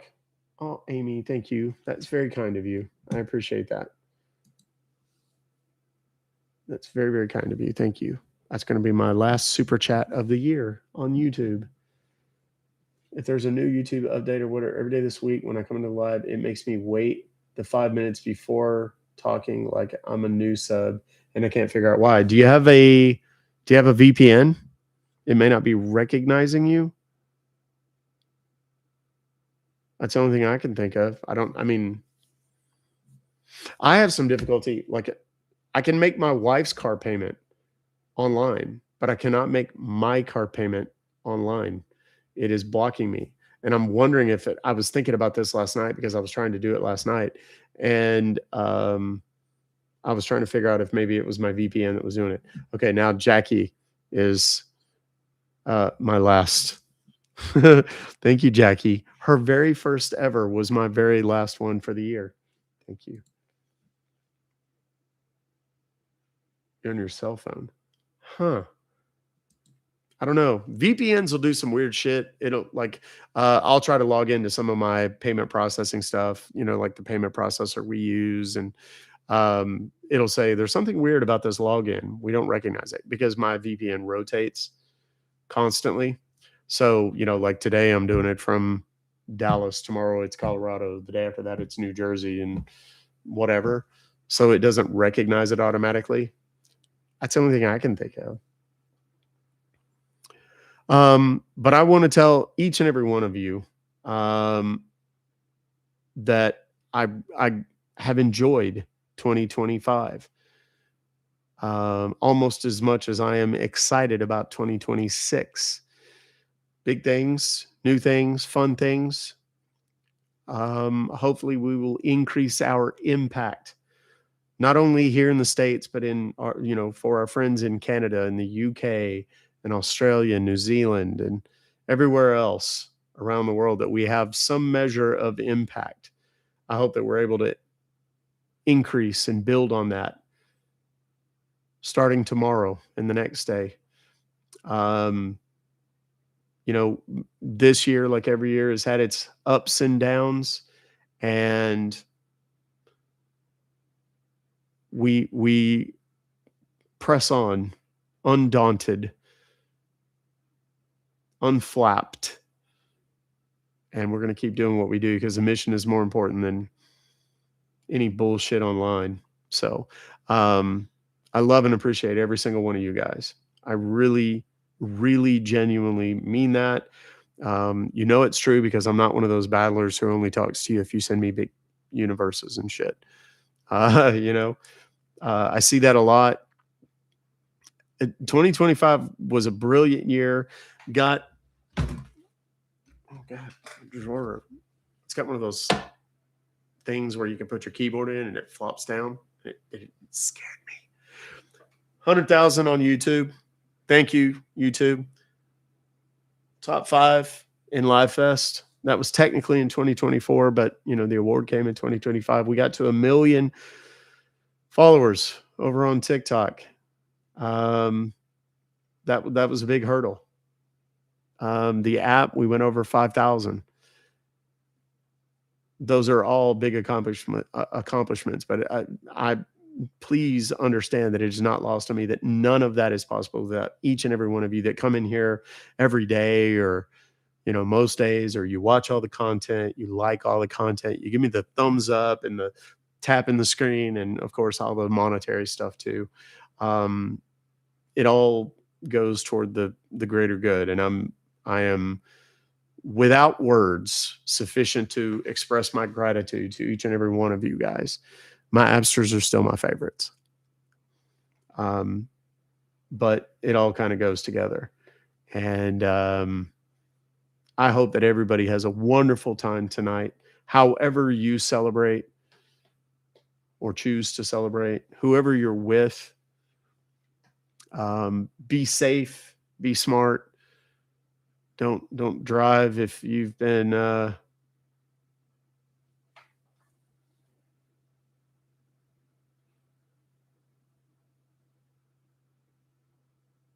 I don't claim that, Stuart. And don't go fucking up my heartfelt goodbye with political bullshit right now. Okay? Thank you. We are going to continue to grow and get bigger and get better, to enhance, to involve more people wherever possible, meaning other scam baiters. We're going to build some new relationships with some new scam baiters that we haven't talked to yet. We're hopefully going to get to do some things with some scam baiters that we do already know. And I think it's going to be 2026 is going to be an amazing year. But what the fuck do I know? I'm just some hack on the internet. I'm not an influencer or anything any more than the rest of you. Okay.